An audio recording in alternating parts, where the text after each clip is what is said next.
ఇది ఒక freelance journalist. ఇది మేము తయారు చేసిందో ఇంకోరు చేసిందో కదా, ఒక ఫ్రీలాన్స్ జర్నలిస్ట్. ఆయన పేరు ప్రేమ్ అమన్. ఆయన తెలంగాణ యొక్క స్థితిగతులను ఇంకోరు చేసిందో కదా, ఒక ఫ్రీలాన్స్ జర్నలిస్ట్. ఆయన పేరు ప్రేమ్ అమన్. ఆయన తెలంగాణ యొక్క స్థితిగతులను అధ్యయనం చేస్తూ ఆనాడు ఈ క్లుప్తంగా, అది 30-40 నిమిషాల నిడివి కలిగిన డాక్యుమెంటరీ, కానీ క్లుప్తంగా చూపెడితే ఇది అల్టిమేట్గా కరువులు, కాటకాలు, కల్లోలిత ప్రాంతము, పోలీసు కాల్పులు, వలసలు, ఆత్మహత్యలు, తాగునీరు లేదు, సాగునీరు లేదు, కరెంటు లేదు, ఉద్యోగాలు రావు, ఉద్దేశపూర్వక ఒక నేరపూరితమైన నిర్లక్ష్యం, విల్ఫుల్ క్రిమినల్ నెగ్లిజెన్స్తో ఆనాటి పాలకులు మరి ఎటు చూసినా క్షమించరాని జీవన విధ్వంసానికి పాల్పడ్డారు. ఆఖరికి పాడి పశువులను కూడా కబేలాలకు తరలించే దుస్థితి, వివక్ష, పక్షపాతం, అదేవిధంగా సమైక్య పాలకులకు తొత్తులుగా ఇక్కడ ఉండే తెలంగాణ కాంగ్రెస్ నాయకులు డూడు బసవన్నల మాదిరిగా వాళ్ళు ఏం చెప్తే వీళ్ళక్కడ దానికి తల ఊపుతూ తొత్తులుగా మారిన పరిస్థితి. ఆనాటి కాకతీయ రాజులు నిర్మించిన చెరువుల మీద తీవ్రమైన నిర్లక్ష్యం, గ్రామీణ ప్రాంతాలకు ఆయువు పట్టు లాంటి చిన్ననీటి వనరులకు తీరని అన్యాయం, గ్రామాల్లో బోర్లు వేసి బొక్కబోర్లపడ్డ వ్యవసాయం, చివరికి 54 బోర్లు వేసిన రామరెడ్డి గారు, ఆయన పేరే మూషంపల్లిలో నల్గొండ జిల్లాలో బోర్ల రామరెడ్డిగా పేరుపడ్డ దుస్థితి, అడవుల క్షీణించడం వల్ల, అడవుల క్షీణత వల్ల పూర్తిగా పడిపోయిన వర్షపాతం, 900 మిల్లీమీటర్లు నీళ్లు వర్షం పడే తెలంగాణలో ఆనాడు అడవులు క్షీణించడం వల్ల చివరికి వర్షపాతం కూడా కరువై వర్షాభావ పరిస్థితులు, కరువు పరిస్థితులు నెలకొనున్న పరిస్థితి. సుభిక్షంగా ఆనాడు భారతదేశానికి స్వాతంత్రం వచ్చినప్పుడు సుభిక్షంగా ఉన్న తెలంగాణ సమైక్య పాలనలో పూర్తి స్థాయి సంక్షోభం వైపు మళ్ళింది. ఈ భయంకరమైన జీవన విధ్వంసం మిగిల్చిన చేదు జ్ఞాపకాలు ఎన్నో. తెలంగాణ అంటేనే నెర్రెలు బారిన నేలలు, నెత్తురు గారిన నేలలు అన్నట్టుగా మా నాయకుడు కేసీఆర్ గారు ఆనాడు ఉద్యమ సమయంలో చెప్పేది, తెలంగాణ బతుకంటేనే బొంబాయి, దుబాయి, బొగ్గుబాయి అనే ఒక తీవ్రమైన మరి వలసలు, తీవ్రమైన క్షోభిత పరిస్థితి తప్ప ఇంకోటి లేదు. మహబూబ్ నగర్ జిల్లా భారతదేశం మొత్తంలోనే మరి వెనుకబడ్డ జిల్లాలు ఎక్కడున్నాయి భారతదేశంలో అంటే అగ్రభాగాన ఉండేది మన తెలంగాణలోని మహబూబ్ నగర్ జిల్లా ఒకటి. ఒక్క పాలమూరు జిల్లా నుంచే 14 లక్షల మంది ప్రతి సంవత్సరం వలసలు పోయే దుస్థితి, వేల సంఖ్యలో ఆత్మహత్యలు, రైతులు కానీ ఇతరులు కానీ ఆత్మహత్యలు, ఆకలి చావులు, ఇవన్నీ కూడా యావత్ భారతదేశం సాక్షిగా చూసిన కఠోర సత్యాలు. నేనేదో ఇప్పుడు నా కల్పన కాదు, నా ఊహ కాదు. ఒక మాట దయచేసి ఇక్కడ మిత్రులందరూ, ప్రెస్ మిత్రులందరూ ఉన్నారు, మిమ్మల్ని నేను కోరుతా ఉన్నా. తెలంగాణ రాష్ట్రం ఏర్పడ్డ నాడు 2014 జూన్ 2 నాడు తెలంగాణలో 10 జిల్లాలు ఉండేది. 10 జిల్లాల్లో తెలంగాణలో హైదరాబాద్ మినహా మిగతా 9 జిల్లాలు backward reason areas. Backward reason అంటే బ్యాక్వర్డ్ రీజన్ గ్రాంట్ ఫండ్స్ వచ్చేది, BRGF గ్రాంట్స్ వచ్చేది. అంటే ఒక రాష్ట్రంలో 10 జిల్లాలు ఉంటే అందులో 9 జిల్లాలు ఏర్పడ్డ నాడు ఎట్లాంటి సంక్షుభిత పరిస్థితి ఉండేనో దాన్ని బట్టే చెప్పవచ్చు. Next slide. ఇక చెప్తూ పోతే 1-2 కాదు. ఇప్పుడు నేను చెప్పినట్టు వనరుల విధ్వంసం, చివరికి ఫ్లోరోసిస్ లాంటి వ్యాధితో ఆ తమ్ముడు అంశాల స్వామి అనే తమ్ముడిని జలసాధన పోరాటం చేసిన దుశ్చర్ల సత్యనారాయణ గారు తీసుకుపోయి ఆఖరికి ప్రధానమంత్రి వాజ్పేయి గారి టేబుల్ మీద పండుకోబెట్టిన సమస్య పరిష్కారం కానీ ధైర్యం, మరి 10 కిలోమీటర్లు నడుస్తూ నీళ్లు తెచ్చుకునే దయనీయమైన పరిస్థితి, బొంబాయికి వలసపోయే దుస్థితి, నెర్రెలు బారిన నేలలు, చెబుతూ పోతే పగలని గుండె లేదు, మరి చెదరని కళ లేదు, చెదరని స్వప్నం లేదు, తడవని కళ్ళు లేవు అంటే అతిశయోక్తి కాదు. ఒక్క నల్లగొండ జిల్లాలో, నల్లగొండ అదేవిధంగా ఇతర జిల్లాల్లో ఫ్లోరోసిస్ దెబ్బకు 2 లక్షల మంది, ఒకరు కాదు ఇద్దరు కాదు 2 లక్షల మంది చివరికి వలసపోయే దుస్థితి, మానవరహిత జిల్లాగా, మానవరహిత ప్రాంతంగా నల్లగొండ జిల్లా మారిపోతుంది అని ఆఖరికి వరల్డ్ హెల్త్ ఆర్గనైజేషనే చివరికి చెప్పే దుస్థితి వచ్చింది ఆనాటి తెలంగాణకు. Next slide. మరి ఆ రోజు కవులు, కళాకారులు, జర్నలిస్టులు, రచయితలు ఎంతోమంది గలమెత్తినారు, పాటలు రాసినారు. మిత్ర రాసిండు ఆనాడు పాట, ప్రముఖమైన పాట, పల్లె పల్లెనా పల్లేర్లు మలిచే పాలమూరులోన అంటూ పాలమూరు గోసను తన గాత్రం రూపంలో, తన పాట రూపంలో మిత్ర చెప్పిన. అదేవిధంగా మా గోరేటి ఎంకన్న సేతాన మేడుందిరా తెలంగాణ శైలాన్ని బీలాయరా అంటూ ఆనాడు గలం విప్పిన. మరి ఎన్నడూ కూడా దాని గురించి మాట్లాడిన ఒక్క నాయకుడు తెలంగాణ కాంగ్రెస్ నాయకుడు కానీ తెలంగాణలోని ఇతర నాయకులు కానీ ఎన్నడూ కూడా పట్టించుకోలేదు. చివరికి సదాశివుడు గారు మా ఆదిలాబాద్ జిల్లా సాహిత్య అకాడమీ అవార్డు విన్నరు. వారు కూడా కవి, వారు కూడా రాసినారు, తలాపున పారుతుంది గోదారి మన చేను మన చెలుక ఎడారి. అంటే ఆదిలాబాద్ నుంచి పాలమూరు దాకా, అక్కడి నుంచి ఇక్కడ దాకా కూడా ఏ కవిని, ఏ గాయకుడిని, ఏ సాహితీవేత్తను, ఏ జర్నలిస్టును, ఏ ప్రజా సంఘాల నాయకుడిని అడిగినా వాళ్ళు ఆనాడు తెలంగాణ యొక్క దయనీయమైన పరిస్థితిని కళ్ళకు కట్టొచ్చినట్టు చూపిన పరిస్థితి. మరి ఆ రోజుల్లో అప్పుడున్న పరిస్థితుల్లో 1969లో జరిగిన ఉద్యమం విఫలమైన తర్వాత 69లో 371 మంది ఆనాడు విద్యార్థులు తెగించి పోరాడితే ఆనాడు 370 మంది ప్రాణత్యాగాల తర్వాత కూడా మరి ఒక్కసారి ఆ ఉద్యమం విఫలమైన తర్వాత మళ్ళీ దాదాపు 32 ఏళ్ళు ఎవరు పట్టించుకోలేని పరిస్థితి. మరి ఎవరూ లేరు కదా అని చెప్పి చెలరేగిపోయిన సమైక్యవాదులు, వారికి తొత్తులుగా ఉన్న తెలంగాణ కాంగ్రెస్ నాయకులు చివరికి ఏమైంది పరిస్థితి అంటే నానాటికి తీసుకట్టు నాగంబొట్టు అన్నట్టు అన్ని రంగాల్లో, ఈ రంగం ఆ రంగం అని కాదు, ఏ రంగం తీసుకున్నా తీరని వివక్ష, తీరని అన్యాయం ఆనాడు తెలంగాణది.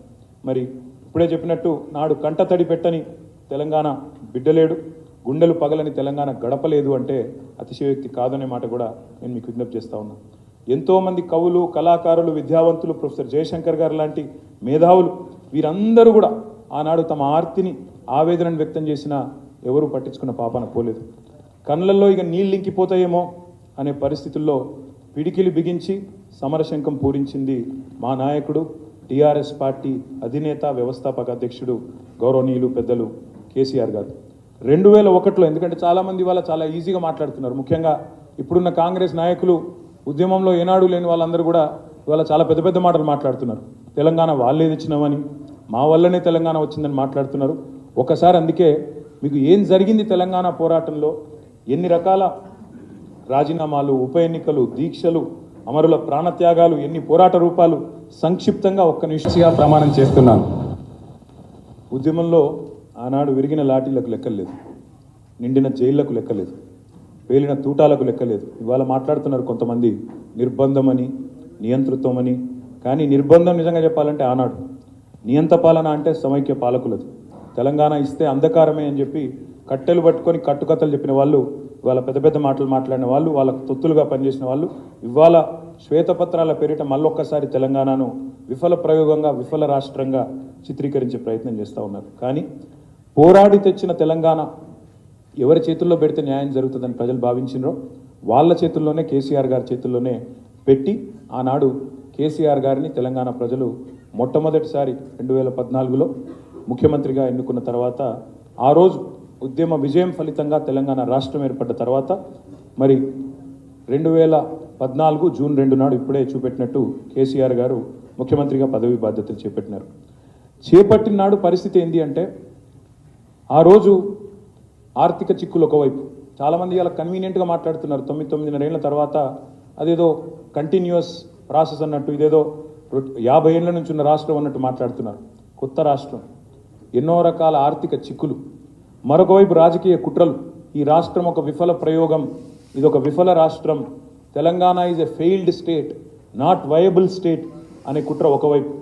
ఇంకోవైపు విభజన చట్టం అమలు కాదు, ఆ అమలు కష్టాలు ఒకటి కాదు, రెండు కాదు, ఎన్నో. ఉద్యోగులు ఆస్తుల పంపిణీ కష్టాలు పూర్తి కాలే.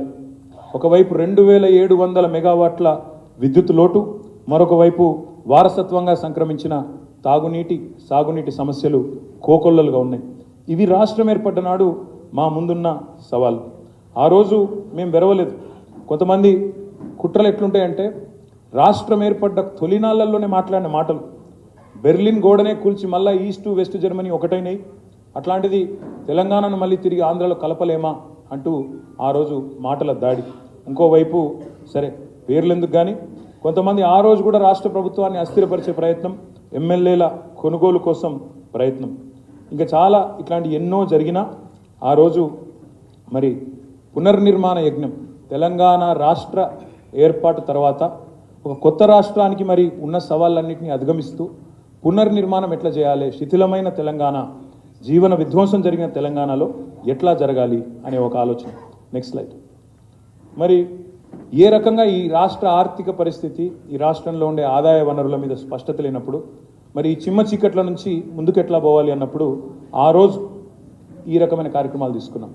ఒక పటిష్టమైన ఆర్థిక క్రమశిక్షణతో, ఫిస్కల్ ప్రూడెన్స్తో ఆర్థిక ప్రణాళికలు రూపొందించుకొని బీహార్లో ఉండే ఒక తెలంగాణ బిడ్డ జిఆర్ రెడ్డి గారు అనే ఒక పెద్ద ఆయన, ప్రముఖ ఎకానమిస్ట్, ఆయనను ప్రత్యేకంగా రాష్ట్ర ప్రభుత్వ సలహాదారుగా నియమించుకొని ఆ రోజు కోల్ ఇండియా సిఎండిగా ఉన్న నరసింహరావు గారు అనే ఐఏఎస్ ఆఫీసర్ని తెలంగాణకు రమ్మని రిక్వెస్ట్ చేసి ముఖ్యమంత్రి గారి కార్యాలయంలో ప్రిన్సిపల్ సెక్రటరీగా పెట్టుకొని వారికి ఉన్న దశాబ్దాల అనుభవాన్ని రంగరించి మాకే అన్నీ తెలుసు, మేమే చాలా గొప్పవాళ్ళం అన్నట్టుగా కాకుండా నేర్చుకోవాల్సింది ఎంతో ఉంది, ఇంకా తెలుసుకోవాల్సింది ఎంతో ఉంది అని చెప్పి ఈ రకంగా ఆర్థిక ప్రణాళికలు రూపొందించుకొని ఒక క్రమశిక్షణతో ఒకవైపు పరిపాలనా సంస్కరణలకు పెద్దపీట వేస్తూ ప్రజల వద్దకు పాలనను తీసుకొని పోతూ మరొక వైపు పాలనా ప్రాధాన్యతలు.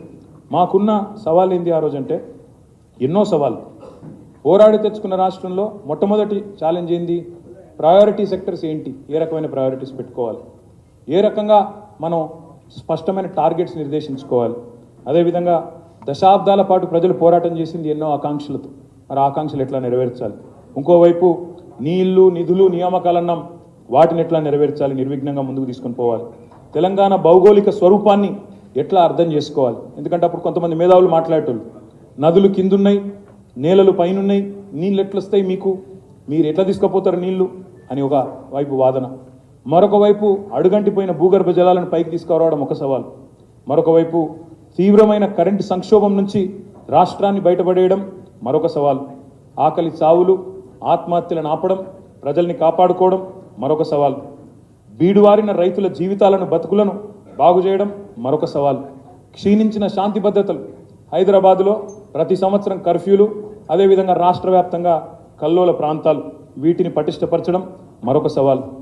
తరతరాల తాగునీటి తన్లాటను తీర్చడం మరొక సవాల్. పారిశ్రామికవేత్తల్లో నెలకొనున్న భయాలను తొలగించడం మరొక సవాలు.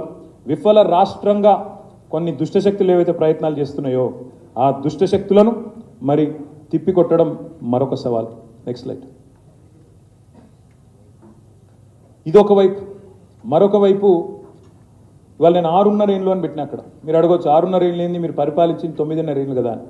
వాస్తవంగా చెప్పాలి అంటే 2 ఏళ్ళు మరి ఎవరూ ఊహించని విధంగా కరోనా అనే మహమ్మారి వచ్చిన తర్వాత దాదాపు 2019 చివరి నుంచి 2021 చివరి దాకా 2 ఏళ్ల పాటు కరోనాతో రాష్ట్ర ఆర్థిక వ్యవస్థ మీకు తెలుసు.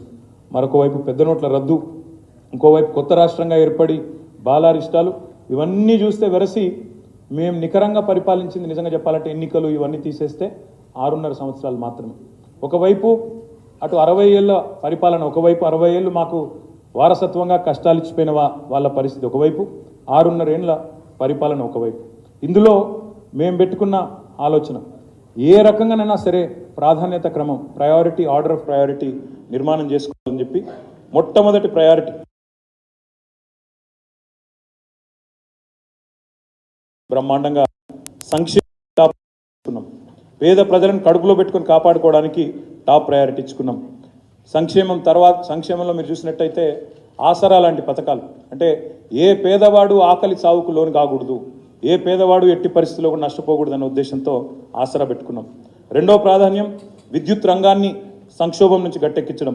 ఎందుకంటే ప్రతి మనిషి జీవితంలో విద్యుత్ ఇవాళ అంతర్భాగం అయిపోయింది.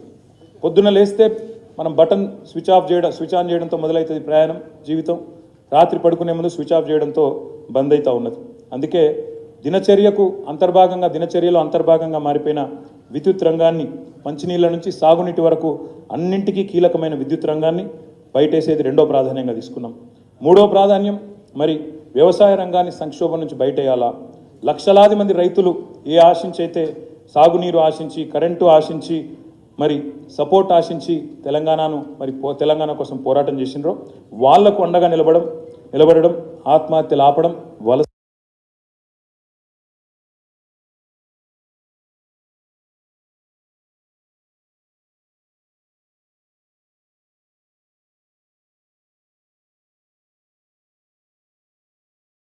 చేయడం. 5వది పల్లె ప్రగతి, పట్టణ ప్రగతి. 6వది క్షీణించిన అటవీ సంపదను. ఈ రకంగా ముందు ప్రాధాన్యత క్రమం నిర్మించుకున్నాం. తర్వాత నిధుల కూర్పు మీద దృష్టి పెట్టినాం. ఆర్థిక రంగంలో నిష్ణాతులైన జిఆర్ రెడ్డి గారిని తెచ్చుకున్నాం. అత్యంత కఠినంగా ఫిస్కల్ ప్రుడెన్స్ పాటించినాం. వారసత్వంగా సంక్రమించిన అప్పుల లెక్కలు తీసినాం. వాస్తవికమైన ఆర్థిక క్రమశిక్షణ పాటించినాం. అన్ని అవకాశాలను ఎక్స్ప్లోర్ చేస్తూ ముందడుగు వేసినాం. భవిష్యత్తును దృష్టిలో పెట్టుకొని, రాబోయే ఎన్నికలు కాదు, రాబోయే తరాలను దృష్టిలో పెట్టుకొని పటిష్టమైన పునాదులు వేస్తూ రాష్ట్ర సొంత ఆదాయ వనరులు ఒకవైపు పెంచుకుంటూ కేంద్ర నిధులను కూడా అందులో వాటాను సాధించాలి. మరొక వైపు కేంద్ర ఆర్థిక పరిమితులకు, ఎఫ్ఆర్బిఎం లాంటి చట్టాలకు లోబడి అప్పులు తీసుకొచ్చినా, పెట్టుబడులు పెట్టినా, ఇవన్నిటినీ కూడా సమగ్రంగా అర్థం చేసుకొని ప్రయాణం ప్రారంభించాం. కాబట్టే ఈ స్లైడ్ చాలా ఇంపార్టెంట్. ఇది మీరు చూసినట్టయితే ఒక్క మాటలో తెలంగాణ ఎక్కడి నుంచి ఎక్కడికి పోయిందో చెప్పవచ్చు మీరు. 2013-14లో తెలంగాణ తలసరి ఆదాయం పర్ క్యాపిటల్ ఇన్కమ్ 1,12,162 రూపాయలు మాత్రమే. కానీ మేము దిగిపోయే నాటికి, మేము ప్రభుత్వాన్ని కాంగ్రెస్ పార్టీకి అప్పచెప్పే నాటికి భారతదేశంలోనే నెంబర్ 1 స్టేట్ పర్ క్యాపిటల్లో తెలంగాణగా చేసి 3,17,115 రూపాయలతో వారికి అప్పచెప్పినాం. జిఎస్డిపి తీసుకుంటే, గ్రాస్ స్టేట్ డొమెస్టిక్ ప్రోడక్ట్ తీసుకుంటే 2013-14లో 4,51,000 కోట్లు మేము దిగిపోయే నాటికి. మధ్యలో కరోనా వచ్చినా, జిఎస్టీ వచ్చినా, డిమానిటైజేషన్ వచ్చినా, ఇంకా ఎన్ని అవాంతరాలు వచ్చినా మరి దాదాపు 13,27,000 కోట్లకు తీసుకుపోయి భారతదేశంలోనే ఫాస్టెస్ట్ గ్రోయింగ్ స్టేట్గా ఆర్బీఐతో కితాబ్ అందుకొని బ్రహ్మాండంగా జిఎస్డిపిని కూడా 13,27,000 కోట్లకు పెంచినాం. అన్నింటికి మించి ఇది ప్రామాణికం. పర్ క్యాపిటల్ ఎంత పెరిగింది, జిఎస్డిపి ఎంత పెరిగింది అనేది ఒకవైపు లెక్క ఉంటే, మరొక వైపు రాష్ట్రంలో పేదరికం ఎంత తగ్గింది, ఇది నా లెక్క కాదు. NFHS, national family health and survey అనుకుంటా, subject to correction. NFHS data ప్రకారం తెలంగాణ ఏర్పడే నాటికి పేదరికం, అండ్ ఈ పేదరికం కూడా మల్టీ డైమెన్షనల్ పావర్టీ అంటారు దీన్ని. మల్టీ డైమెన్షనల్, బహుముఖ పేదరికం 21.92, అంటే దాదాపు 22% పేదలున్న తెలంగాణలో 22% పేదలున్న తెలంగాణను ఇవాళ మేము దిగిపోయే నాటికి కేవలం 5.8% తగ్గించి గణనీయంగా భారతదేశంలో ఎక్కడా లేనంత పురోగతి సాధించిన రాష్ట్రం తెలంగాణ అని చెప్పి గర్వంగా ఇవాళ నేను మీ ముందు చెప్తా ఉన్నాను. అందుకే చెప్తా ఉన్నాను, Telangana is the most successful state of India in the first decade of it's formation. అదేవిధంగా ఎన్నో ఉన్నాయి ప్రశంసలు, అవార్డులు, కొత్త విద్యుత్ విధానాలు, కొత్త వ్యవసాయ విధానం, తాగునీటి విధానం, కొత్త సాగునీటి విధానం, పరిపాలనలో సంస్కరణలు, కొత్త చట్టాలు. దేశానికే దిక్సూచిగా పాలనలో మారింది తెలంగాణ. దేశానికే తెలంగాణ ఆచరిస్తుంది, దేశం అనుసరిస్తుంది అనే స్థాయికి తెలంగాణ మరి చేరుకున్న విషయం కూడా నేను మీకు గుర్తు చేస్తా ఉన్నాను. ఇక్కడ మిత్రులు, ఇక్కడ ఒక మాట మీకు నేను చెప్పాలి. ఇంతకుముందు నేను అన్నాను ప్రశంసలు ఎన్నో వచ్చినాయి అన్నాను. మీకు ఒక్క మాట ఇక్కడ చెప్పాలి. ఎన్ని ప్రశంసలు వచ్చినాయంటే స్వయంగా నీతి ఆయోగ్ వచ్చి రికమెండ్ చేసింది కేంద్ర ప్రభుత్వానికి, మీరు మిషన్ భగీరథ అనేది చాలా మంచి కార్యక్రమం, దీనికి ఒక 19,000 కోట్లు ఇవ్వండి అని నీతి ఆయోగ్ వచ్చి సిఫారసు చేస్తుంది. మిషన్ కాకతీయ చాలా మంచి కార్యక్రమం, దానికి ఒక 5,000 కోట్లు ఇవ్వండి, రెండింటికి కలిపి 24,000 కోట్లు ఇవ్వండి అని కేంద్ర ప్రభుత్వానికి స్వయంగా నీతి ఆయోగ్ సిఫారసు చేస్తుంది. 15 రాష్ట్రాల నుంచి అధ్యయన బృందాలు వచ్చినాయి తెలంగాణకి, వచ్చి మిషన్ కాకతీయను, మిషన్ భగీరథను అధ్యయనం చేసి మా రాష్ట్రాల్లో కూడా అనుసరిస్తాం, మా రాష్ట్రంలో కూడా ఆచరిస్తామని చెప్పి ఇక్కడికి వచ్చి స్టడీ చేసిపోతారు. ఒక water man of India Rajendra Kumar గారు వచ్చి మిషన్ కాకతీయను అధ్యయనం చేసి ఇది భారతదేశం మొత్తం ఆచరించాలి అని చెప్పిపోతారు. ఇక తర్వాత మీకు తెలుసు తరతరాల తాగునీటి తనలాటకు ఎట్లా చరమగీతం పాడినాం, అవన్నీ కూడా మీకు తెలుసు. ఆ విషయాలు నేను వివరంగా చెప్తాను. అయితే ఇక ఇక్కడికి వస్తే, అసలు విషయానికి వస్తే, నిన్నగాక మొన్న, దయచేసి ఇది అందరూ కూడా ఫోకస్ చేయాలని ఒక్కసారి వివరంగా వినాలని చెప్పి కూడా నేను విజ్ఞప్తి చేస్తా ఉన్నా. ముఖ్యంగా మిత్రులను కోరుతా ఉన్నా. నిన్నగాక మొన్న తెలంగాణ ప్రభుత్వం, కొత్తగా కొలువుదీరిన తెలంగాణ ప్రభుత్వం ఒక తప్పుల తడక, ఒక అబద్ధాల పుట్టలాంటి శ్వేతపత్రం పేరిట ఒక అంకెల గారెడీకి, అభాండాలకు తెరదీసింది. అప్పుల పేరుతో అభాండాలు వేసే ప్రయత్నం చేసింది. 6,71,000 కోట్ల అప్పులున్నాయి అని చెప్పి తప్పులు చెప్పింది ఈరోజు ప్రభుత్వం. అసెంబ్లీ సాక్షిగా, అత్యున్నత చట్టసభ సాక్షిగా పూర్తి స్థాయి సత్యదూరమైన మాటలకు తెరదీసింది ఈ ప్రభుత్వం. అందుకే వాళ్ళ డొల్లతనాన్ని, వాళ్ళ రాజకీయ దివాలా కోరుతనాన్ని వివరించడానికే ఈరోజు ఈ స్వేదపత్రం. అప్పుల పేరుతో అబాండాలు వేసినారు. కానీ వాస్తవం ఏంటి అంటే ఈరోజు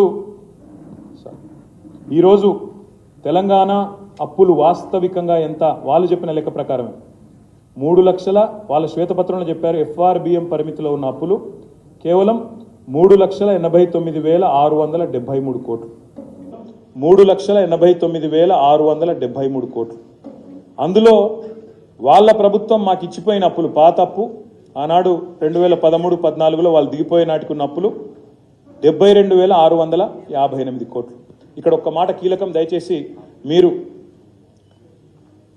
మీరు దయచేసి నేను మిమ్మల్ని కోరేది ఇక్కడ దయచేసి మీ అందరిని కూడా ప్రార్థించేది ఇక్కడ ఇంపార్టెంట్ పాయింట్ ఏంటంటే మాకు 2013-14లో ఇచ్చింది వాళ్ళు ఇచ్చిపోయింది 72,658 కోట్లు. వాళ్ళు ఇచ్చిన శ్వేతపత్రం ప్రకారమే FRBM పరిమితి లోపల మేము రాష్ట్ర ప్రభుత్వం తెచ్చిన అప్పులు 3,89,000 చేసిన అప్పు FRBM పరిమితి లోపల ఎంత అంటే 389 మైనస్ 72,658 తీసుకుంటే 3,17,015 కోట్లు మాత్రమే. కానీ దాని ఎంత బుకాయింపు అంటే ఈ 3,17,000 కోట్లను 6,71,000 కోట్లు అని చెప్పి వాళ్ళు ఇలా చిత్రీకరించే ప్రయత్నం చేస్తూ ఉన్నారు. ఇది ఎందుకు డొల్లా అని నేను అంటున్నా అంటే ఇందులో ప్రభుత్వ గ్యారంటీ ఉన్నాయి 1,27,208 కోట్లు ఉన్నాయి. స్పెషల్ పర్పస్ వెహికల్స్గా డైరెక్ట్గా హైపోతకేషన్తో అంటే ఉదాహరణకి విద్యుత్ సంస్థలు ఉంటాయి. భద్రాద్రి అనే ప్రాజెక్టు కట్టాలా, యాదాద్రి అనే ప్రాజెక్టు కట్టాలా, భద్రాద్రి కట్టాలన్నా యాదాద్రి కట్టాలన్నా గవర్నమెంట్ గ్యారంటీ లేకుండానే సెల్ఫ్ హైపోతకేషన్ అంటే ఇప్పుడు ఎట్లాంటి ఉదాహరణకు మీరు కారు కొనుక్కుంటారు, కొన్ని కార్ల మీద చూస్తూ ఉంటారు మీరు తిరుగుతున్నప్పుడు hypothecated to State Bank of India అని రాసి ఉంటుంది. అంటే ఏంటిది, మీరు కనుక ఆ అప్పు కట్టకపోతే బ్యాంకు వాళ్ళు ఆ ఆస్తిని తీసుకుపోతారు అని అర్థం. దానికి ఆడికాడికే సరిపోతుందని అర్థం. వాళ్ళు ఆ ఆస్తిని తీసుకుపోతారు అని అర్థం. దానికి ఆడికాడికే సరిపోతుందని అర్థం. ప్రభుత్వ గ్యారంటీ ఉన్నవి 1,27,000 కోట్లు అయితే, ప్రభుత్వ హామీ లేని రుణాలు 59,000 కోట్లు అయితే, స్పెషల్ పర్పస్ వెహికల్స్ 1,18,557 కోట్లు అయితే, ఈ మూడింటిని కూడా కలిపి ఈ 389కి కలిపి మొత్తం 6,71,000 కోట్లుగా చూపెట్టే ప్రయత్నం, ఒక దివాలాకోరు ప్రయత్నం ఈ ప్రభుత్వం చేస్తూ ఉంది. నేను రాష్ట్ర ప్రజలకు చెప్పేది ఏమంటే మేము మొన్న డిసెంబర్ 3 నాడు దిగిపోయే నాటికి రాష్ట్రం మీద ఉన్న మేము తీసుకొచ్చిన నిధుల కూర్పు మొత్తం కలిపితే కేవలం 3,17,015 కోట్లు మాత్రమే. వాళ్ళు చెప్తున్నట్టు 6,71,000 కోట్లు కాదు. ఇది శుద్ధ తప్పు, శుద్ధ అబద్ధం, ఇది అవాస్తవం. దయచేసి ప్రజలు గ్రహించాలని చెప్పి కూడా నేను కోరుతా ఉన్నా. ఇది ఎందుకు ఇంపార్టెంట్ అంటే తమ సొంత పరపతితో కట్టుకునే అప్పు వివిధ సంస్థలు, అది విద్యుత్ సంస్థలు కావచ్చు, ఇంకో సంస్థ కావచ్చు, 3,05,179 కోట్లు సొంత పరపతితో కట్టుకునేది. ఇక్కడ ఇంకొక మాట కూడా నేను చెప్పాలి మీకు.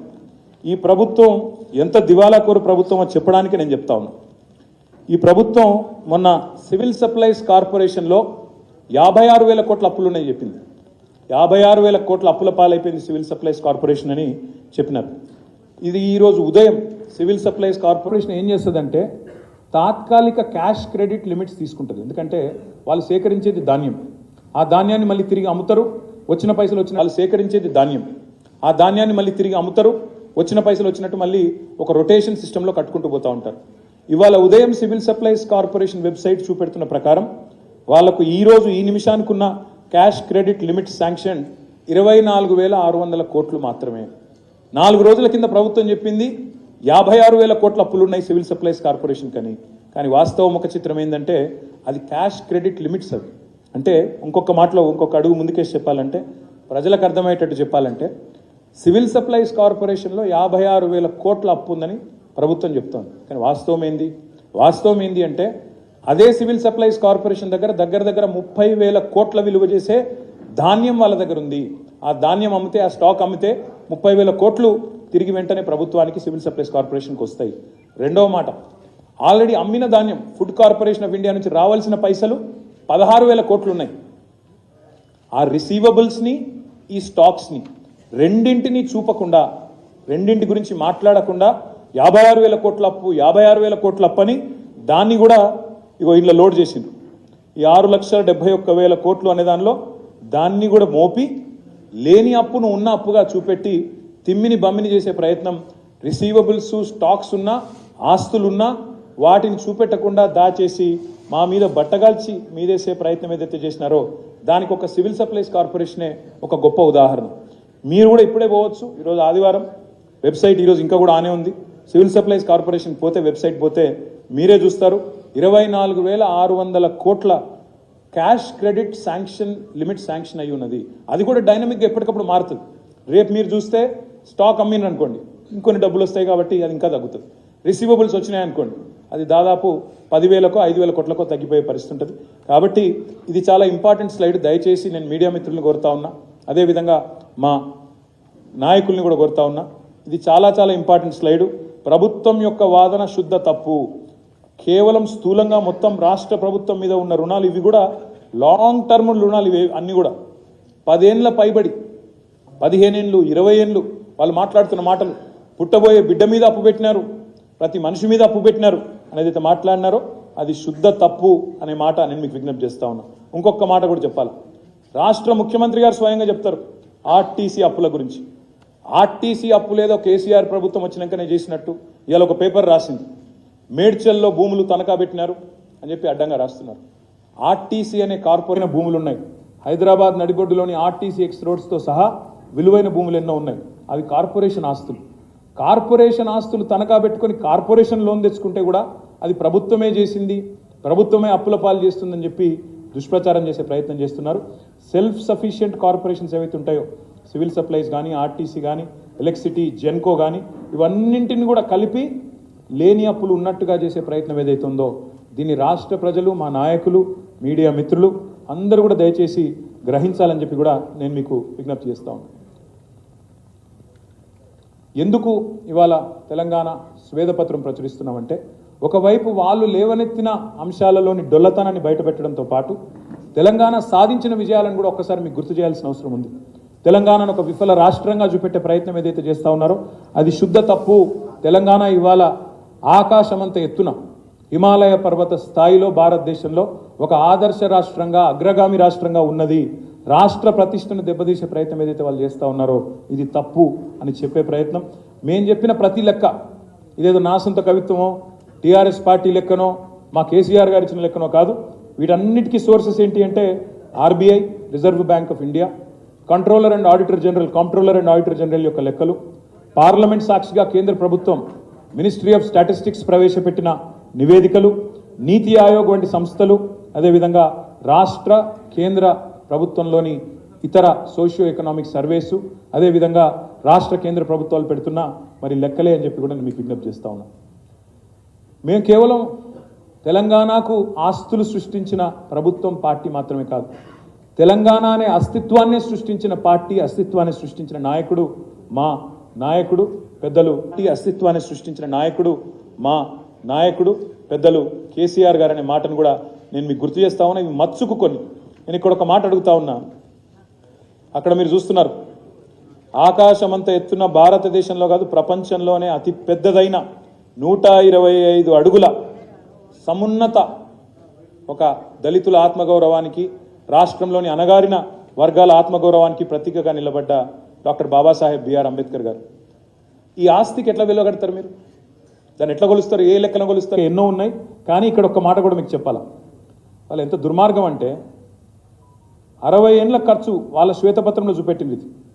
60 ఏళ్లలో వాళ్ళ లెక్క ప్రకారమే, ప్రభుత్వ లెక్కల ప్రకారమే 4,98,000 కోట్లు ఖర్చు పెట్టిన 60 ఏళ్లలో తెలంగాణ మీద అని చెప్పి జనాభా ఆధారంగా గంపగుత్తగా 41.68% ఆఫ్ ద టోటల్ బడ్జెట్ మీకు ఖర్చు పెట్టినామని చెప్పి వాళ్ళు చెప్తారు. ఇక్కడ మేధావులు, విఘ్నులు మీరు ఎవరైనా సరే తెలంగాణ ఉద్యమంలో పాల్గొన్న వారైతే మీకు తెలుస్తుంది, మీకు యాదుకుంటుంది. ఆనాడు 56లో తెలంగాణ, ఆంధ్ర ఒక రాష్ట్రం అయినప్పుడు, ఉమ్మడి రాష్ట్రం అయినప్పుడు మొదటి మాట తెలంగాణ ఆంధ్ర పెద్ద మనుషుల ఒప్పందంలోని మొదటి మాట ఏంటంటే తెలంగాణలోని ఆదాయం తెలంగాణలోనే ఖర్చు పెట్టాలి. తెలంగాణలోని ఆదాయం ఎక్కడైతే ఇదైతే ఉత్పత్తి అవుతుందో అది ఇక్కడే ఖర్చు పెట్టాలి అనేది మొట్టమొదటి కండిషన్ ఆ రోజు. మరి ఆ లెక్కన తీసుకుంటే ఆ ఆదాయం ఇక్కడ ఖర్చు కాలేదు, ఆంధ్రాకు మల్లుతుందని చెప్పే ఆనాడు 68లో ఉద్యమం వచ్చింది. ఉద్యమం వస్తే అప్పటి ప్రభుత్వం, అప్పటి ఉమ్మడి ఆంధ్రప్రదేశ్ ప్రభుత్వం ఒక కమిటీ వేసింది. ఆ కమిటీ పేరు లలిత్ కమిటీ, జస్టిస్ లలిత్ గారు, ఆయన కాంట్రోలర్ అండ్ ఆడిటర్ జనరల్, ఆయన లలిత్ కుమార్ కమిటీ. ఆ లలిత్ కుమార్ కమిటీ తేల్చింది ఆనాడే తెలంగాణలోంచి వచ్చే ఆదాయం తెలంగాణలో ఖర్చు చేయడం లేదు, ఇప్పటికే డైవర్షన్ అయింది అని లలిత్ కుమార్ కమిటీ ఆల్రెడీ, ఆయన controller and auditor general of ఇండియాగా పనిచేసిన వ్యక్తి, కాగ్ హెడ్గా పనిచేసిన వ్యక్తి, ఆయన తెలిసి చెప్పారు. అది కూడా నమ్మకుండా మళ్ళీ ఒక కమిటీ వేసినారు. Justice Vashishtha Bhargava, supreme court judge Vashishtha Bhargava గారు, ఆయనది ఇంకో కమిటీ వేస్తే ఆయన కూడా తేల్చిండు తెలంగాణలోని ఆదాయం తెలంగాణలో ఖర్చు చేయడం లేదు, మళ్ళిస్తున్నారు అని. అందుకే ఈ శ్వేతపత్రంలో చెప్పిన ఈ లెక్క కూడా పచ్చి తప్పు, పచ్చి దగ. ఇది 4,98,000 కోట్లు ఖర్చు పెట్టినాం తెలంగాణలో అని రాష్ట్ర ప్రభుత్వం చెప్పిన మరొక అబద్ధం, మరొక తప్పు, సత్యదూరమైన మాట. ఈ 4,98,000 కోట్ల 53 రూపాయలు అనేది వారు చూపినారో ఇది శుద్ధ తప్పు అనే మాట మళ్ళొక్కసారి ప్రజలు గుర్తించాలని నేను కోరుతా ఉన్నాను. నిజంగానే ఇంత పైసలు ఖర్చు చేస్తే తెలంగాణ ఉద్యమం వస్తుండేనా? నిజంగానే ఇన్ని పైసలు ఖర్చు చేస్తే తెలంగాణకు పోరాడవలసిన దుస్థితి వస్తుండేనా? తెలంగాణ పిల్లలు ప్రాణాలు కోల్పోయే పరిస్థితి వస్తుండేనా? ఒక్కసారి గుర్తు చేసుకోవాలని చెప్పి కూడా నేను కోరుతా ఉన్నా. ఇక్కడ విచిత్రం ఏమంటే వాళ్ళే చెప్తారు 60 ఏళ్లలో మేము చేసిన ఖర్చు 4,98,000 కోట్లని. మళ్ళీ వాళ్ళే చెప్తారు అదే శ్వేతపత్రంలో గత 10 ఏళ్ల ఖర్చు తెలంగాణలో కేసీఆర్ ప్రభుత్వం పెట్టింది 13,72,930 కోట్లని వాళ్ళే చెప్తారు. అంటే 60 ఏళ్లలో నిజంగా ఒక నిమిషం, ఒక క్షణం, ఒక సెకండ్ కోసం ఇది వాళ్ళు చెప్పిన లెక్క కరెక్టే అనుకుందాం, అభూత కల్పన అయినప్పటికీ అనుకుంటే దానికంటే దాదాపు 3 రెట్లు ఖర్చు పెట్టిన తెలంగాణ ప్రభుత్వం ఏమో పని చేయలేదంటారు.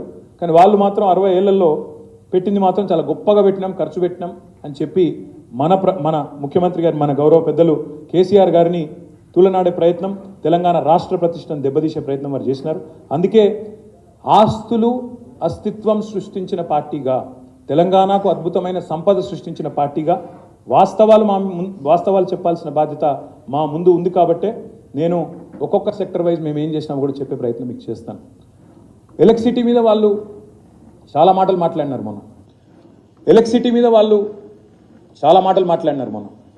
ఎలక్ట్రిసిటీ జెన్కో కావచ్చు, ట్రాన్స్కో కావచ్చు, డిస్కామ్లు కావచ్చు, తీవ్రమైన సంక్షోభంలో ఉన్నాయి, నాశనం చేసిపోయింది కేసీఆర్ ప్రభుత్వం అని చెప్పి నోటికొచ్చిన మాటలు మాట్లాడినారు.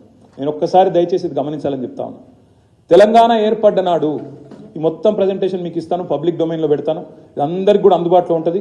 మీరు ఎవ్వరు కూడా తర్వాత క్షుణ్ణంగా చదువుకోవచ్చు, ఎన్ని రకాలుగా దీన్ని పరీక్షలు చేయాలో, ఎన్ని రకాల స్క్రూటినీ చేయాలో అవన్నీ కూడా చేసుకోవచ్చు, మాకు అభ్యంతరం లేదు. ఇక్కడ మేము చెప్పవలసిన మాట ఏమంటే విద్యుత్ రంగం తెలంగాణ ఏర్పడ్డ నాడు 2,700 మెగావాట్ల లోటు ఆనాడు తెలంగాణలో ఉన్నది. ఇన్వర్టర్ లేని ఇల్లు లేదు, జనరేటర్ లేని అపార్ట్మెంట్ లేదు. చిన్న జిరాక్స్ సెంటర్లలో, చిన్న కిరాణా షాపుల్లో కూడా ఆ రోజు బత్తి వెలగాలంటే ఇన్వర్టర్ లేకపోతే బత్తి వెలగదు, మధ్యాహ్నం పంక తిరగదు, కాలిపోయే మోటార్లు, పేలిపోయే ట్రాన్స్ఫార్మర్లకు లెక్కలేదు.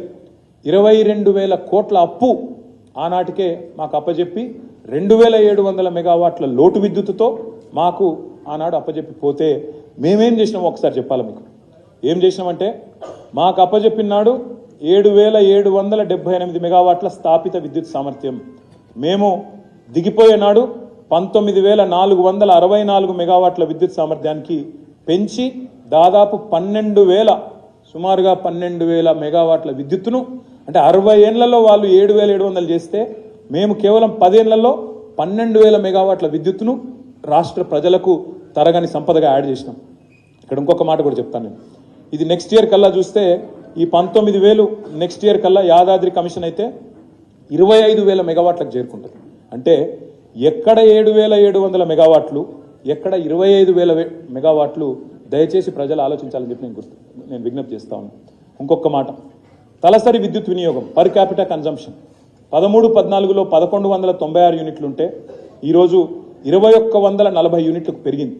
ఇది 24 గంటల కరెంటు పవర్ రైతులకు ఇవ్వడంతో, నాణ్యమైన కరెంటు ఇండస్ట్రీకి ఇవ్వడంతో కన్జంప్షన్ పెరిగి రాష్ట్రం అంతటా కూడా పీక్ డిమాండ్ కూడా పెరిగింది.